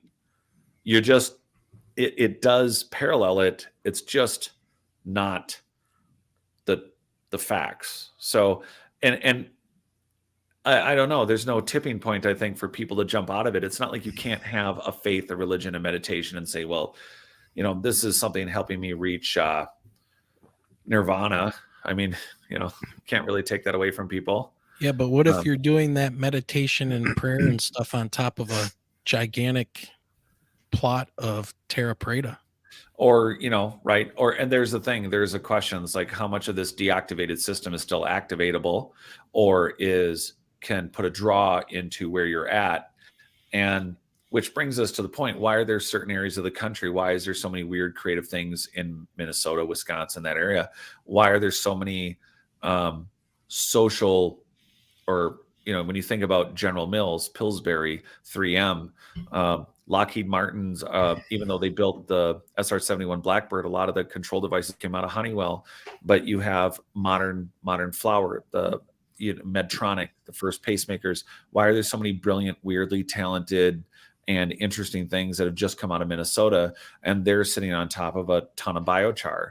And how much of that system, when you and I and everyone around the world who's listening to this, that there's this thing where it's like, hey, we're all pretty all right, but this town over here, or this high school class, or this group of people, that they just seem to be a little more coordinated. And it's not just that they're more athletic, or more talented. There's just, I think there's something to where we live as to whether you are completely removed from the ancient technologies and you're like or it was somewhere and you're in the desert and you're no longer stepping on it or a part of it. You're not on a ley line that is not active, but it's still part of your genetic code. Like your cellular system can still pick it up.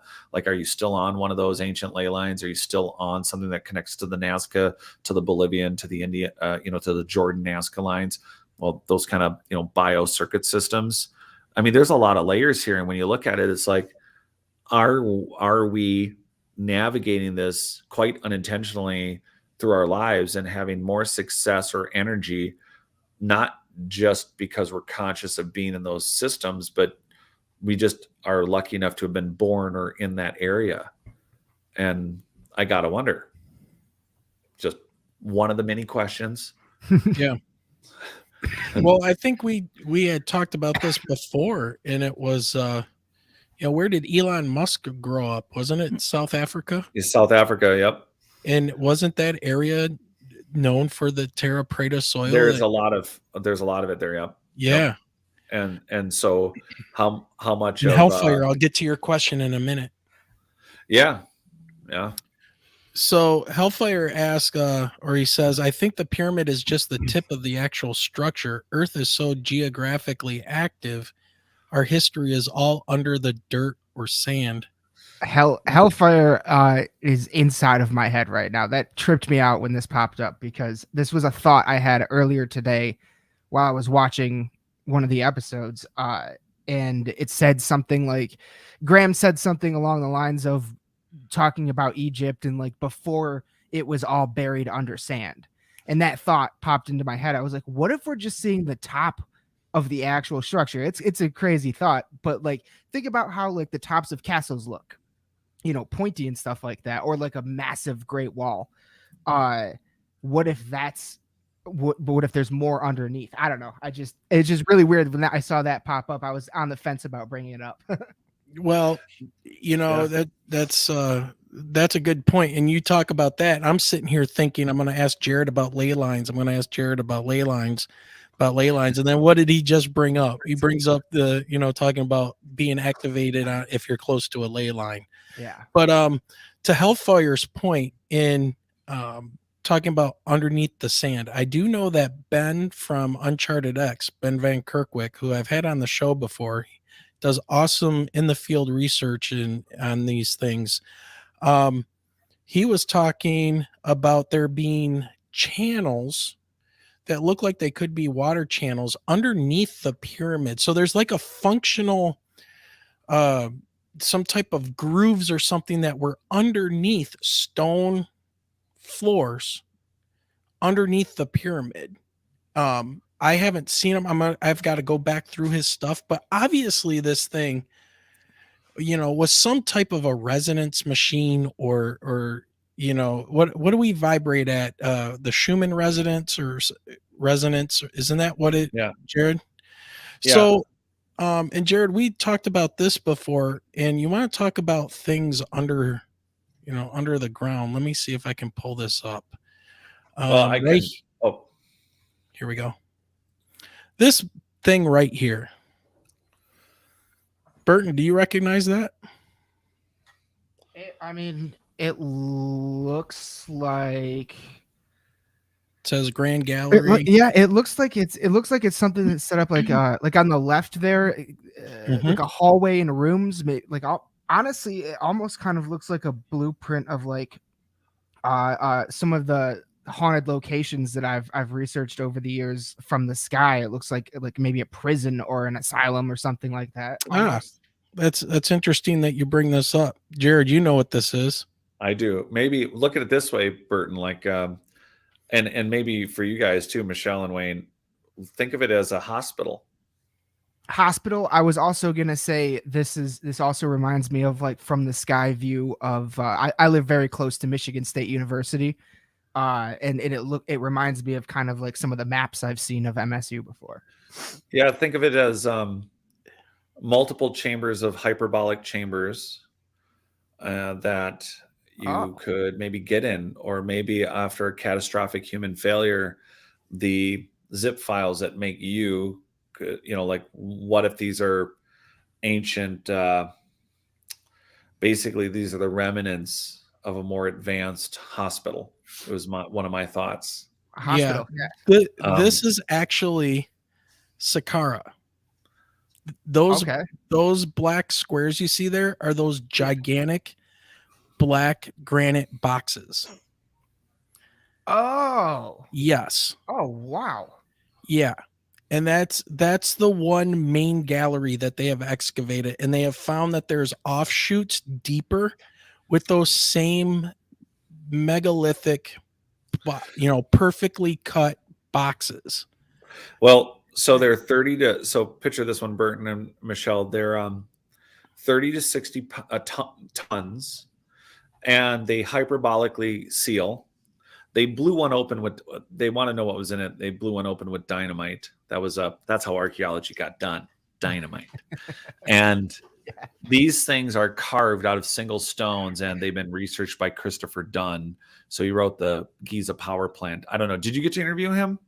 No, guys? not Okay, yet. so I've gotten to meet him personally. I've interviewed him, and he has my book. He asked for my book. It was so fun. He was like, "I'll pay you for it." And I'm like, "Chris, I'll send you the book." Yeah, the Giza power plant. Yeah. So the whole thing is, there's a very famous internet photo. It's not very hard to find. I mean, it's not easy to. It's very easy to find. It's you can actually see there is polish. There is an epoxy on the hyperbolic chambers. They can seal perfectly. But how did anyone think about giant box? Somebody cut a lid, cut down, cut out. They cut the lid out of I don't know how they did it. It's crazy. But the biggest ones in some of the new areas, which I've talked to a lot of people who've been down in here, and this will relate back to Ben in a second. But Scotty Allen Roberts, who's written 9 books, he's been down there and into the sections where at the time, a couple of years ago, Burton, they found a chamber. So, okay, those black boxes, some are 30 to 60 tons, but one of the ones that they recently found is 120 tons. And they get bigger. And then there's one in a hallway that you have to walk around when you go looking. And at the time, I finally got a chance to so Jimmy from Bright Insight, Ben from Uncharted X, and a few other people. They're quite famously, there's a lot of videos out there. Familiar? Have you guys all heard of Yusef Ayawan? Yes. No. Okay. So Yusef's family are not only been with archaeologists, but there's one of the small. By the way, that's one of the. That one's not the 120 ton. That one's like the 60 ton, and that's the one that and it's precision built. Yes. So that thing, Burton, has Christopher Dunn was a machinist and did airplane parts. Where Christopher Dunn, his whole point when you see Christopher Dunn is not only can you see his reflection because it's so well finished on the interior, you can see him like it's a mirror, and it's thousands of years old. But you can see with his measuring instruments, there's just the planing and the detail that's been done. Only a machinist could do to the level there. It's down to nano flat perfect. The technology, like we never digress into this. There when I say there's evidences out there, it would take us. We've skipped ahead 500 hours of random research for you to start looking at these chambers and these containers. And one of my good friends, Jen Deo, she was down here, and Yusef used to be part of a group. Now he, of course, works with the Kemet Institute, which is what, I don't know if a lot of people out there know, but Egypt is Kemet. And so the Kemet Institute does a lot of this crazy real research. And Yusef's family, of course, has been involved in touring and in archaeology and research for, I don't know, many generations. Muhammad Ibrahim they used to be partners. And Muhammad was talking about this area. These are, and we're going to talk about Egypt being underground. So I'm going to answer a couple things. One is Scotty's been down in there and seen some of the stuff that you're not supposed to see yet. And then Yusef, of course, does all these tours, and that was a big reference point. There's lots of videos. You'll see Yusef in Ben's videos and a lot of others, and Brian Forrester's. Muhammad Ibrahim does the tours, but he also speaks ancient Egyptian and is boots on the ground for doing this research about what's really under Egypt. And my whole life, I heard the same thing everyone did. This is mind blowing to me. So I'm sharing why, like, oh, most of Egypt's buried under the sand. I'm like, yeah, sand drifts, makes sense. A lot of towns, yep, a lot of things under sand. That's what I thought. Muhammad and I are doing this interview a few years ago, or a couple of years ago now. And year and a half ago, only a year and a half ago. So Muhammad's like, Jared, it's not that it's underground because it's open cities. When they say Egypt's underground, 90% of Egypt are very advanced, well-lined tunnels and systems that overlap. And like here at Saqqara and the Osirian, there are miles and miles and miles of connected space. And we're not talking primitively, we're talking polygonal, Osirian quality. Or here where it's been taken over by dynasties. I'm going to talk about that one in a minute. But basically, Muhammad's point was that whether the Giza Plateau, a lot of people don't know, is many cities. The Giza Plateau is not just the Great Pyramid, which is plugged like a socket into what I think. And when I asked Muhammad if you had all the money in the world, I told Muhammad about my theories, and we're talking, and he's like, Jared, if I had all the money in the world, I would prove yours out. I would prove out the Egyptian, that the Great Pyramid is actually on a 100% compacted foundation, and there's blocks that are the size of the ones at Lebanon that are in the ground around the pyramid. So the reality is that this system underground here, these hyperbolic chambers and the tunnels that connect them are not tunnels. Think of them more like an underground shopping mall that go for miles. And he goes, Jared, most of it's unexplored. And not only that, we've only figured out the Egyptian ancient language to maybe 40 to 60% if we're being optimistic. But the reality is 40 to 50% of the ancient Egyptian language we do not understand. And I think that's because dynastic Egyptians on the oldest Egyptian ruins, they found them just like the Greeks found. They said, who built the Temple of Athena? The Greeks said the gods. Eric von Daniken has 4 books on it. This is part of a system that was taken over by dynastic Egyptians. They didn't know the language either. They just started mimicking it. They started adding on to it. So they did have a living language that was hieroglyphic. But the reason we can't entirely interpret all of it is because these tunnels and these systems go for miles and miles and miles. They go into mountains. Yusuf went on about the extent and the depth and the breadth of how much of Egypt are these advanced, massive underground structures. And this is not dissimilar to what Eric von Daniken did in inviting Buzz Aldrin, the guy who went on the moon, to Bolivia. There's whole video footage of this. They talk about it on Ancient Aliens and all over. Buzz Aldrin was like, well, there's laser cut, super precise stuff all over the world that shows that a massive human population, either in times of trouble or consistently, were ready to function underground. And in the circular motion that Wayne made, there's a black box that you get to walk by as if it was dropped or that it was in place. And Wayne, something that no one ever talks about, and I asked Muhammad about, he'd be a great guest. And I think I would be very fascinated to now that box is one of those multi-ton, 20, 30 ton boxes. I'd be very curious what's underneath it. It looks so wildly out of place too. Oh, you got to see it. I have photos in my member area on Not Aliens. Jen Deo, the archaeologist, was there. I have photos of that in my member area on Not Aliens of that box.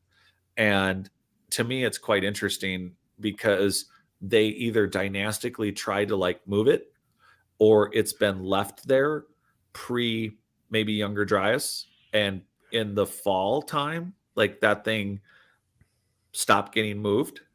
And so the question is why? And I think if it was moved dynastically at all, we could find out by lifting it or tilting it. And right now, there's not a lot of space there. That's big enough for 2 humans to, like a human could walk around either side of it, but there's no room. There was a theory about it being floated for everyone who wants to get smart. Yeah, there's like, oh, it was hydrostatically moved, that it was, they flooded and they moved it. And it just, Using Victor Schauberger's naturalist work with water, one could argue that if they had the right degree of water, if it was at the right temperature, they could actually lift a heavier than what should be lifted object. That it could have been it could have been hydrostatically moved, but There's no evidence of that, though. well, and even if there was, there's evidence of flooding in some of the structures, but Yeah. there is currently miles and miles and miles, not only including the Great Labyrinth that Ben from Uncharted X talks about. There's yeah. So the one in the hallway. This one right here. It's fun to watch people try to walk around it. That one's in a chamber, the one that you have highlighted on the right. Yes. The hallway one. Isn't it's this very- the hallway one? No, the one that's in by your alien symbol. Yeah. That's in a chamber. That's Oh, the okay. back side of the one that you have on the left. Well, I was but going to say they built a floor around it because you were talking about seeing what's underneath it. No, literally, no, you yeah, can't. no, not the floor is there for tourism. If you scroll down on your list, maybe we'll see it, but we might also right. see maybe the wrong thing. I don't know. And maybe if you try to search for the one in the hallway, All right. Serapeum. But the Serapeum, like a lot of the structures in Egypt, the temple that everybody gets excited about the alien helicopter and everything else. Oh, yeah. I have pictures of Muhammad on the roof with Jen and a group. And what a lot of people don't know, it's so funny. They're like, oh my gosh, there's helicopters, a UFO, and a tank, and oh my gosh, it's proof of crazy advanced stuff. Here's the irony, something that no one ever talks about. Again, I have photos of this on Not Aliens in the member area, but sorry, folks. But right now, well, of course, I could use the support. I'm not going to not say that. But what a lot of people don't know is that entire temple ceiling is a single piece of stone. Yep. A lot of people don't know that. And we're talking like 5 feet thick. And where the hell did they get it? How the hell did they get it up there? And that temple is not a small temple. And where did they cut that? And how did they do it? And it is not, there's no way it's dynastic work. It could be. I mean, or maybe it fell down and they actually managed to get it back up. They were able to tilt it, work it back up, maybe, because a lot of those columns are choppy, 5-8 foot column pieces. That tends to be more dynastic work. But then you have keystone cuts in temples, like Elephant Island. Well, anyway, there's all over Egypt and all over Greece and all over the world. There's these poor spots for connectivity between the giant megalithic blocks. And you can see them in Greece and in Egypt, where you have a new temple, which they made the temple, but they took an old block from an old building, and you'll see them raised up high, and they'll be turned on their sides, and you can tell they're in different rows, and there'll be one keystone cut that should have been with this keystone cut that should have been like this and down and flat, but clearly they rebuilt. They were very ingenious that way. You could really call the dynastic Egyptians and Aztecs and the Greeks and all the megalithic societies in Japan and China. They were just they were very intuitive and very smart about reusing these ancient tech pieces or these abandoned buildings. And now we're really confused as to what we're looking at. Yeah. Oop. Not to mention maintenance. I mean, repair. What happens when red goes out and yellow comes in? And then when it comes all over, I mean, where's Cleopatra with her version of Chip and Joanna Gaines? I mean, then what? It's like, this is just a horrible color for the gods. We need orange. Everything must be orange with shiplap. Right. Everything's got to be shiplap. Or the barn doors, right? The sliding barn doors too. Yeah. And then, right. Of course, since everyone's already in loincloths, we're going to paint them a more dramatic brown. And all the rugs are Persian. Right. Well, there's no doubt that Egypt was built by a higher tech human civilization, because you can see how the building and stuff, as it gets closer to our date now, if you look at the building of things and the making of things, they're horrible. They lost the ability to create those jars, out of Oh yeah. granite. Okay, you want to talk about those? Yeah, we could talk about those real quick. Yeah. No, finish the thought. But Burton, Well, you know about the just that they jars? can't they couldn't make them anymore.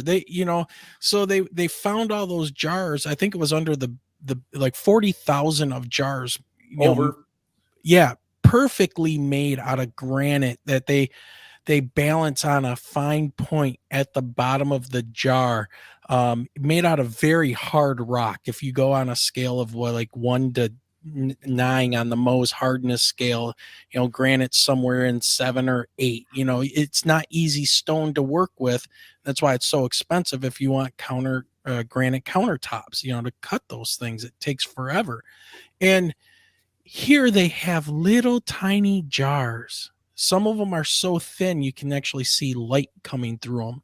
And the best that the dynastic Egyptians could do was they would take them and use them as canoptic jars to put, body parts in for the pharaohs or whatever. But the best they could do was make mud tops for those jars. They couldn't make a top for them. And the precision on those and some of those statues, the faces are directly symmetrical. I mean, Chris Dunn points that out in his book. Just amazing stuff. And yet they could not reproduce it. They tried to copy it.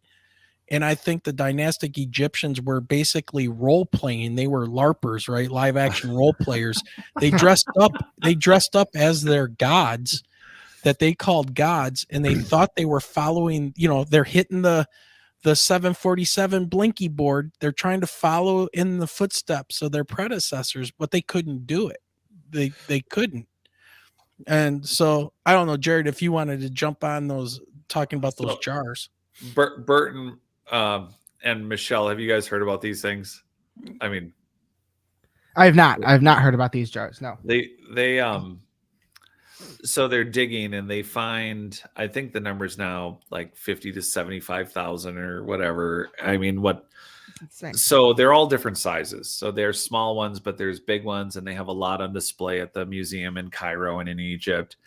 And to Wayne's point, some are made out of very hard stone, and they're shaped with a little lip. I mean, they're precision made. There's no errors. It's like they were made on a computer lathe. Yeah. So they're perfect on the outside, and they show the machining, like the cylinders, which were problematic. Flinders Petrie, like Ben from Uncharted X. There's a lot of people Flinders Petrie was a great archaeologist and did a lot in Egypt. However, he kept finding machining parts that were clearly from, and this is something Christopher Dunn looked at, these are core samples. They're core bits from when they would drill something out. So here's what's even more interesting about these jars. Yeah, some of them are translucent. Some of them are really hard. And on the interiors, you can see them, like the lip there at the top, how perfectly circular, and the whole thing is circular. It's perfect, right? Now, yeah, that's been diorite, by the way. Diorite is extremely hard. Yes. Now, on the interior, you're going to see the machine lathing. It's like something got down in with some sort of super sharp blade. And this is a solid piece of stone that was shaped into a vessel. A solid piece of stone that has been totally carved with care, interior, exterior, with some device that, now, if you have a really hard stone, it's like, oh yeah, they had a real hard stone. The vessel could withstand the carving. Voila, you have a diorite. It's like a 6 or 7 on the Mohs scale. You're way up there, almost to diamond. But here's the thing: they didn't just use diorite. They used some of the most. This is okay. So, let's get our heads around this.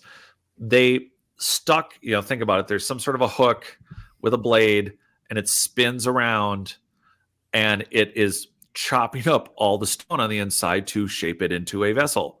And then they got to shape the outside, because right now it's just, think of it as in the past, it was just a block, and then they had to put the holes in it, and then they had to polish it. And so despite the obvious precision, like this is something you go to Pier 1 and buy, or World Market or whatever, we're sponsored by no one, go ahead and call us, Right. please. We would be happy to be sponsored all of our shows. But now, whatever it is that was sharp enough to cut, and they can see the spin lines on the interior of these vases, right? Now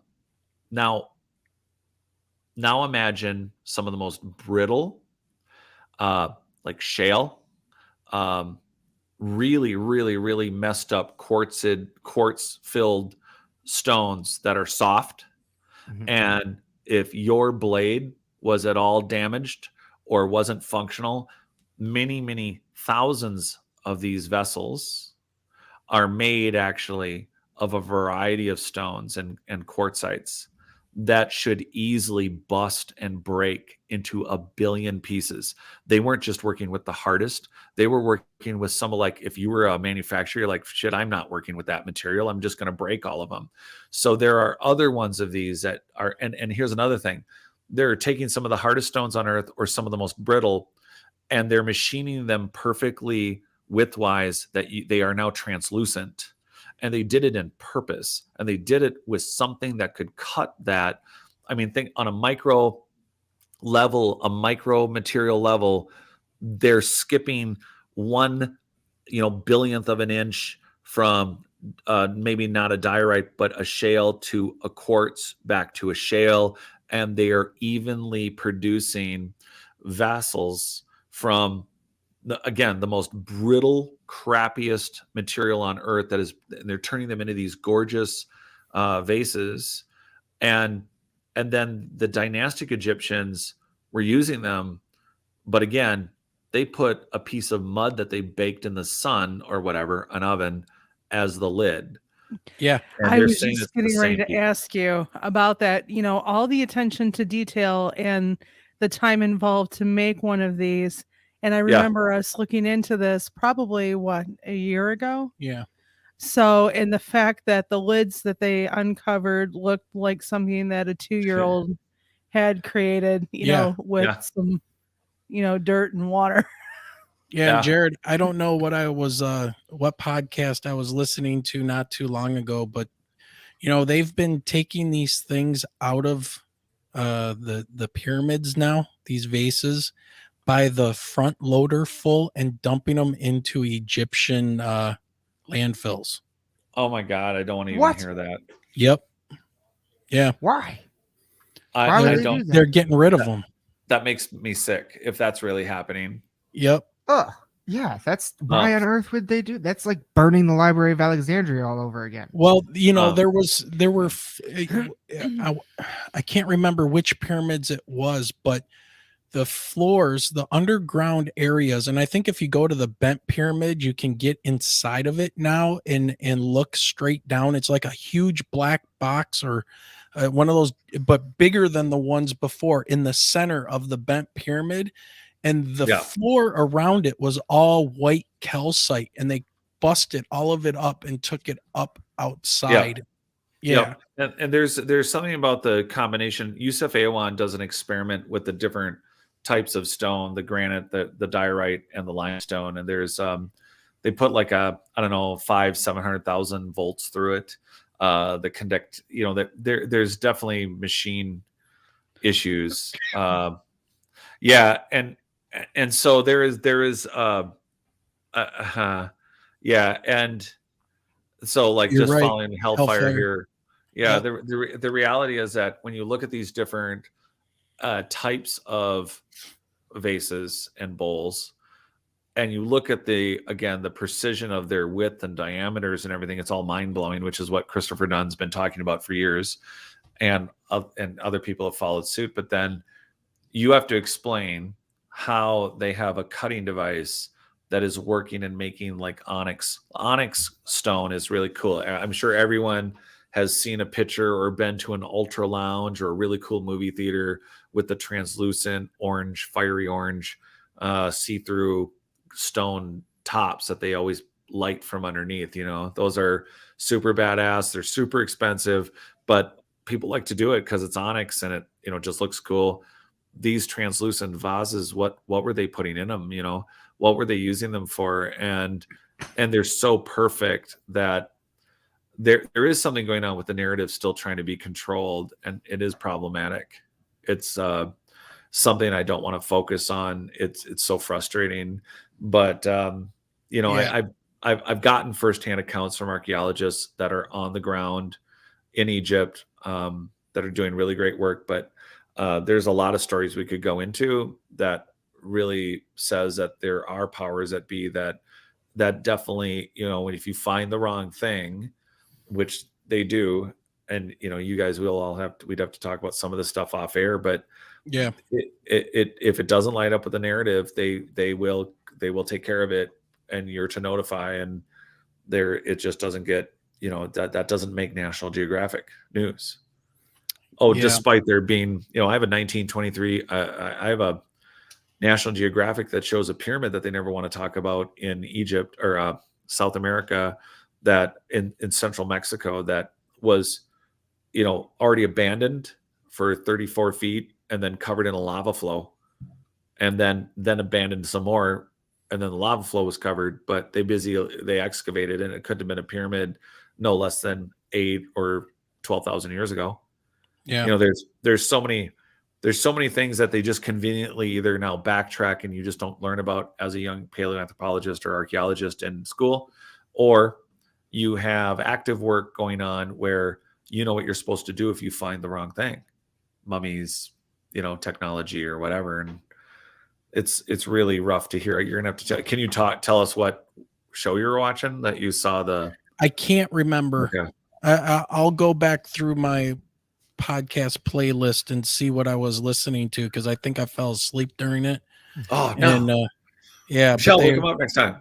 yeah, they were talking about, you know, the front loader, you know, full of these pieces and broken ones, and just lining landfills Yeah. with them. So No, that's just God, it's horrible. But it is, isn't it? Oh, it's horrible. And if anything, you know, I think that was the pre-dynastic Egyptians kind of flexing and saying, hey, look at what we can do. And by the way, we're going to hide all these underneath a pyramid. They're from a gigantic room which had thousands and thousands of these jars, and nobody can say how they were made.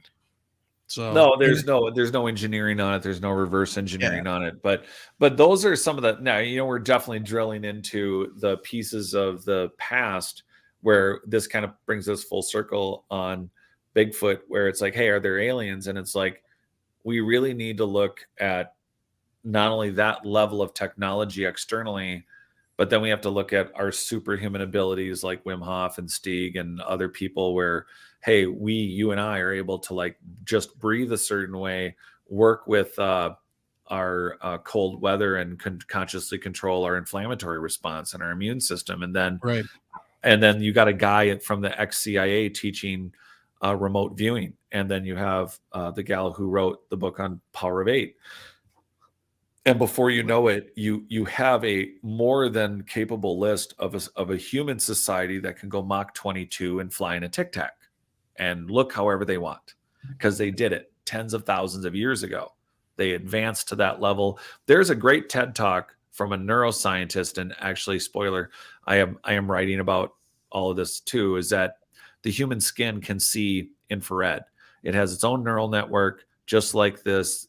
You know, the average person has 2.5, 3.5 pounds of gut bacteria that has a neural network, which is why when you're in a coma, you can still digest food. So we have a system that has very incredible backups and has the ability to read light that we can't see through our skin and interpret and send signals about that information.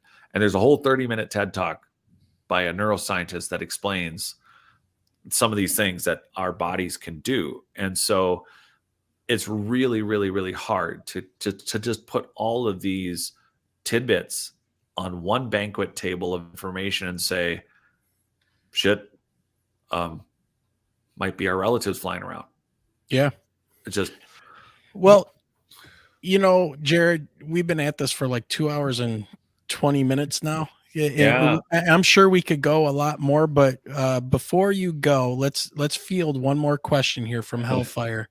This is And one too. I don't have an answer for this, but Have you seen he's it? asking. Yeah. No, I Well, have not. Okay. So I got a bee in my bonnet about going to Antarctica. I've interviewed Brad Olson. He was going to go. Ironically, I have not talked about this yet at all, but we are in conversations again. There is a group that wants to fund a trip to see if this is real. Pretty So extraordinary. that's actually something that we've been. I had picked up the torch on that, set it down when I did the Kincaid thing, and then was working on the Peru. I'm like, I really got to focus on core samples, but there has been a desire in the last week. Actually, we have myself and another researcher. We have a meeting with someone that actually wants to go take a look at this, and cool. yeah, so it's interesting because it looks like a pyramid, but um, it may not be, may not be, but who knows? Because no one's looking. Like they know you can see it really high up photo, but the proof is in the. Got to go take a look. Yeah, It's like you can't really trust photos much anymore. Just like UFO videos and things like that. I mean, it's yeah. But I don't know, Burton. You had something you wanted to add on that? Well, yeah, it's. I mean, okay, you are correct, Wayne. Like it is hard to trust photo and video evidence anymore. That's true, but operating under the assumption that it's an authentic photo. We were talking earlier about how they a lot of times they'll explain, or maybe we weren't. I don't know. I can't remember, but a lot of times they'll explain stuff as like, oh, it's just a one-off. Like this is just like the one-off situation. That's how they kind of write off a lot of explanations when it comes to the ancient archaeology and things like that. How many times have we found a structure that looks like a pyramid where it wasn't man-made? Like, would this be the one-off? Like Hellfire said, the convenient geological situation. Landmass. Yeah. Oh, like in the show you guys were watching, one of the things I went on and wrote about too is the Piri-Reis map, where you have this Turkish admiral going, well, look, this is something they don't bring up in the series. So here's some tidbits: is that the map, of course, has an outline of Antarctica at one side. Charles Hapgood is the one who does the research. You have this team of American Air Force cartographers taking their own time to sort out the map's value. And within the map, and this is not discussed also, is accurate Mercator projections. So you have a map that is a list of maps of a bunch of old maps, and the Piri-Reis map is not just that map. It's a tear-off. Yeah. So this was a global map. Yep. So God knows what else was on it. Yep. And why did they just leave that piece? That's for giggles. And then of what they found, it's 1536.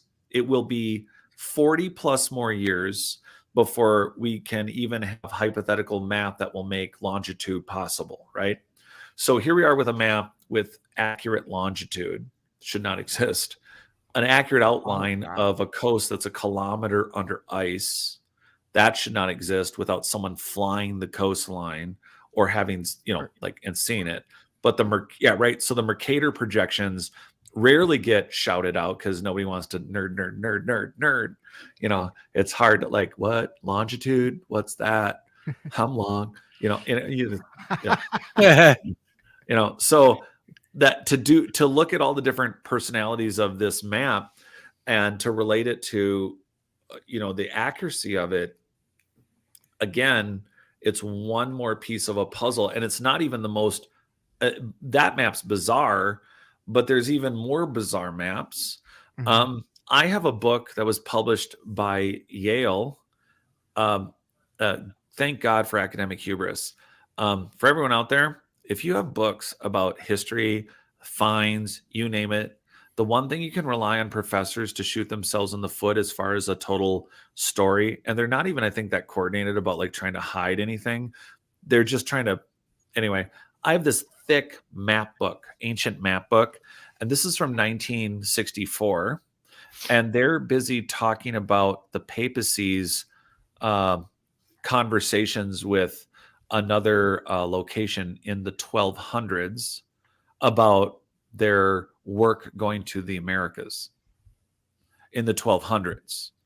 and that's not even the point of the book. It's about Vineland. It's about these ancient maps, and it's a whole Yale published kind of a not a vanity print, but it's just a book. Anyone out there, when you find old published works on finds, or even if it has like a sub issue, like for something like, oh, was Vineland real? And in this case, I have this entire book dedicated to ancient maps, and here they are casually discussing the times, dates, the people in the 1200s, talking about America and their travel routes, and Irish monks and stuff. And then you have something like the Peters Reese map not being the only map in the 15 or 1400s that are showing highly advanced math or science, and that can't be random. There's no such thing as a one-off. It's just everything that we have in society could be put in a cruise ship, and then just tear that cruise ship up, put it in 10 tornadoes, and scatter it across the planet. Yeah. One off, until you put it all back together and go, shit, it's a cruise ship and it has satellite. Yeah. All right, guys, Everyone wants to do something else.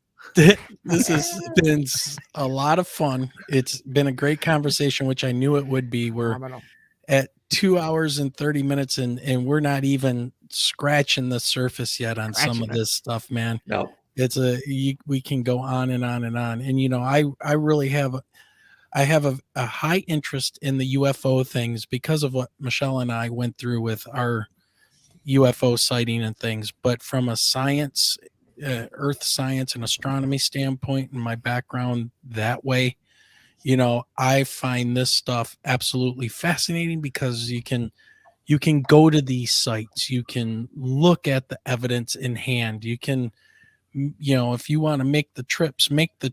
And to me, that's more like hands-on, let's experiment kind of things. Because until we figure out what's going on with this, the whole UFO thing and where that fits into anything, it's like you can't test it. You can't really even talk about it scientifically because we don't have anything, at least that we know of. Oh, thanks, Ian. He says, great show. Hellfire as well. Thank you, Hellfire, for sticking around. Oh, I got one more. I got one more thing for everyone before they leave. But yeah, so before you go, Jared, make sure you tell everybody what's coming up and where you're at and where they can find you. Well, look, I'm on notaliens.com. I have Not Aliens on YouTube, but I only found out on a live show that YouTube started changing everyone's channel name. Yeah, you can like add a handle or something now. So what the hell happened, and when did that happen? I got an email about that a couple of weeks ago, but I don't know what it is. Yeah, so Not Aliens on YouTube is now Not Aliens like 1968 or something. But oh, geez, it's really annoying. And I just think that I got one more thing for everyone as far as like looking into everything. And but yeah, it's about that Hellfire. So I'm on notaliens.com. I do co-host some shows. Jim Goodall and I do a show every week. We just did our first one on Rockfin. I'm on Rockfin at Not Aliens. We're going to try to probably move that direction just because we can say what we want. And so we are probably going to do more and more. We'll be on the free side. You don't have to pay for anything, but I do have a pay area on Rockfin. But of course, I'm on YouTube still, but I am embedding as my new website comes out. All the videos will be available on notaliens.com. There is a member area, so those pictures of Sakara or the Serapeum and the Osirion and the Flower of Life is all over the Osirion. That's really a whole nother animal. And Elephantine Island, I got pictures of that. Ben from Uncharted X talked about that. But for everyone out there, I think you need some inspiration. Thank you, Scotty. But when you're out there looking, I'm not even gonna share a screen. I'm just gonna put this up. There we go. Yeah. Scientific method. Step 1. Blank around. Nope. Step 2. The find out. FAFO experiment. Yeah. I think for everyone out there, that's what you got to do. Yeah. You got to mess around and find out. Yeah. And who better to teach us than Beaker? That's right. That's right. Unless you're one of my students watching this, do not go with that method. Literally everything good has come from that. Yeah. Awesome. Well, Jared, gotta say thank you for coming on, and great talking to you again. I'm sure we're going to be talking more here in the future. Yeah. If you want to Thanks for having me. get that book finished up, and we'll get you back on, and we'll talk more about that. I can't wait to get my hands on it. I've been waiting for you to get this done so I can actually get my hands on a physical copy, man. I want it so bad, but I'm not buying an old one. I want the new one. Don't. You're going to get it. It's going to be in color. Yes. It's going to have the hard copy is going to be, I think, cool. It has a great, oh man. Yeah, no. Everybody wait for the new one. Yes. I like it.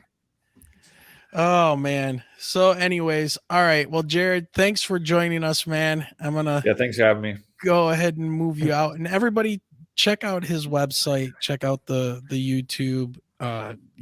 His show with Jim is really good, Jim Goodall, and they sit around and talk and good times. And man, if you want to know how to get to Area 51, Jim knows how, and we talk about it. Legit, if you want to go to a fence line and actually watch something, we get into the real how to do it. Yeah, the first guy in the public to take a picture of an F-117 stealth fighter. So he was with John Lear from Lear Jets. Yep. Great really stories. Fun stuff. Friends with Bob Lazar. Good stuff. Yeah. All right. Well, Jared, I'm going to move you to the back. It was an absolute honor meeting you, Jared. I just want to say that real quick. Absolute honor meeting you. I love your work, and I hope we get to talk again soon or sometime again in the future, because I still have a bunch of stuff I wanted to go over with you. Well, cool. I can wait in the green room for a minute. I got a couple more minutes if you want. Oh no, it's fine. It's fine. But yeah. Oh, all right. Thank you. But thank you so much. Very nice to meet you. It's Saturday. Let's get our drink on. Yeah. All right. Be back with you in a second, Jared. All right. Burton. Yeah. Long night. That was amazing. That was absolutely outstanding. These are so much fun, man. Tremendous fun. I cannot thank you enough for having me on these. There's not a lot of ways I would have ever had the opportunity to talk to a lot of these people. It's even crazy. We always talk about synchronicities and stuff. Yeah. And last time we did this with Gemma, by the way, great episode with her. The one you guys just put out. I think I brought up on that episode Edgar Casey. Yes. And then Jared was just talking about people with abilities, and the thing that they say that a lot of them have in common is that they say everybody can do this. This is not is not a unique thing to me. Every human has this in them. And so I wonder if Jared has heard of Edgar Casey, because that's another synchronicity, another one of those things. So. Well, if you take what he says about our genetic basically programming, where we came from and our abilities, you look at Steg Severson, you look at Wim Hof, you look at these people that have done things like this physically, you look at that, and why couldn't people activate these things? It could be in their abilities. So, it would make sense that people would be able to do that. So, but all right, man, it's been great having you on. Thank you so much. All right, man. As always, this was a pleasure. I do real quick. I do have one last thing real fast, just because everybody be sure to check out Follow the Reaper podcast and Lost in the Dark. But also, we did just have everybody that has checked those things out knows that my favorite cryptid in the world is the Dogman. And I did want to mention this because we are on, we do a lot of the paranormal stuff. On November 29th, the woman that broke the story on Dogman initially, Miss Linda Godfrey, who wrote the book The Beast of Bray Road and all that stuff, she sadly passed away. Oh yeah. And she was someone that I always wanted to have a chance to talk to one day. So I just wanted to give a rest in power, a shout out. Everybody, if you're interested in Dogman stuff, be sure to check out Linda Godfrey's work. She was an amazing journalist. Yeah. Yep. Good point. All right. Well, Burton, I'm going to send you Thank to the you. back. Thanks a lot, man. We'll talk to you soon. All right, Michelle, what a show, huh? I always love listening to Jared talk. It's why I don't say a whole lot because there's so much to take in. There's so much to learn. There's a lot there, and it's not for the faint of heart. That's for sure. Because some of the things you might discover could be very disheartening. To find out what has your uh fellow man tried to hide from you and things like that. So, all right. Well, just for everybody that's still sticking around and listening, if you want to support the podcast, go to our link tree. You'll find that information in the show notes.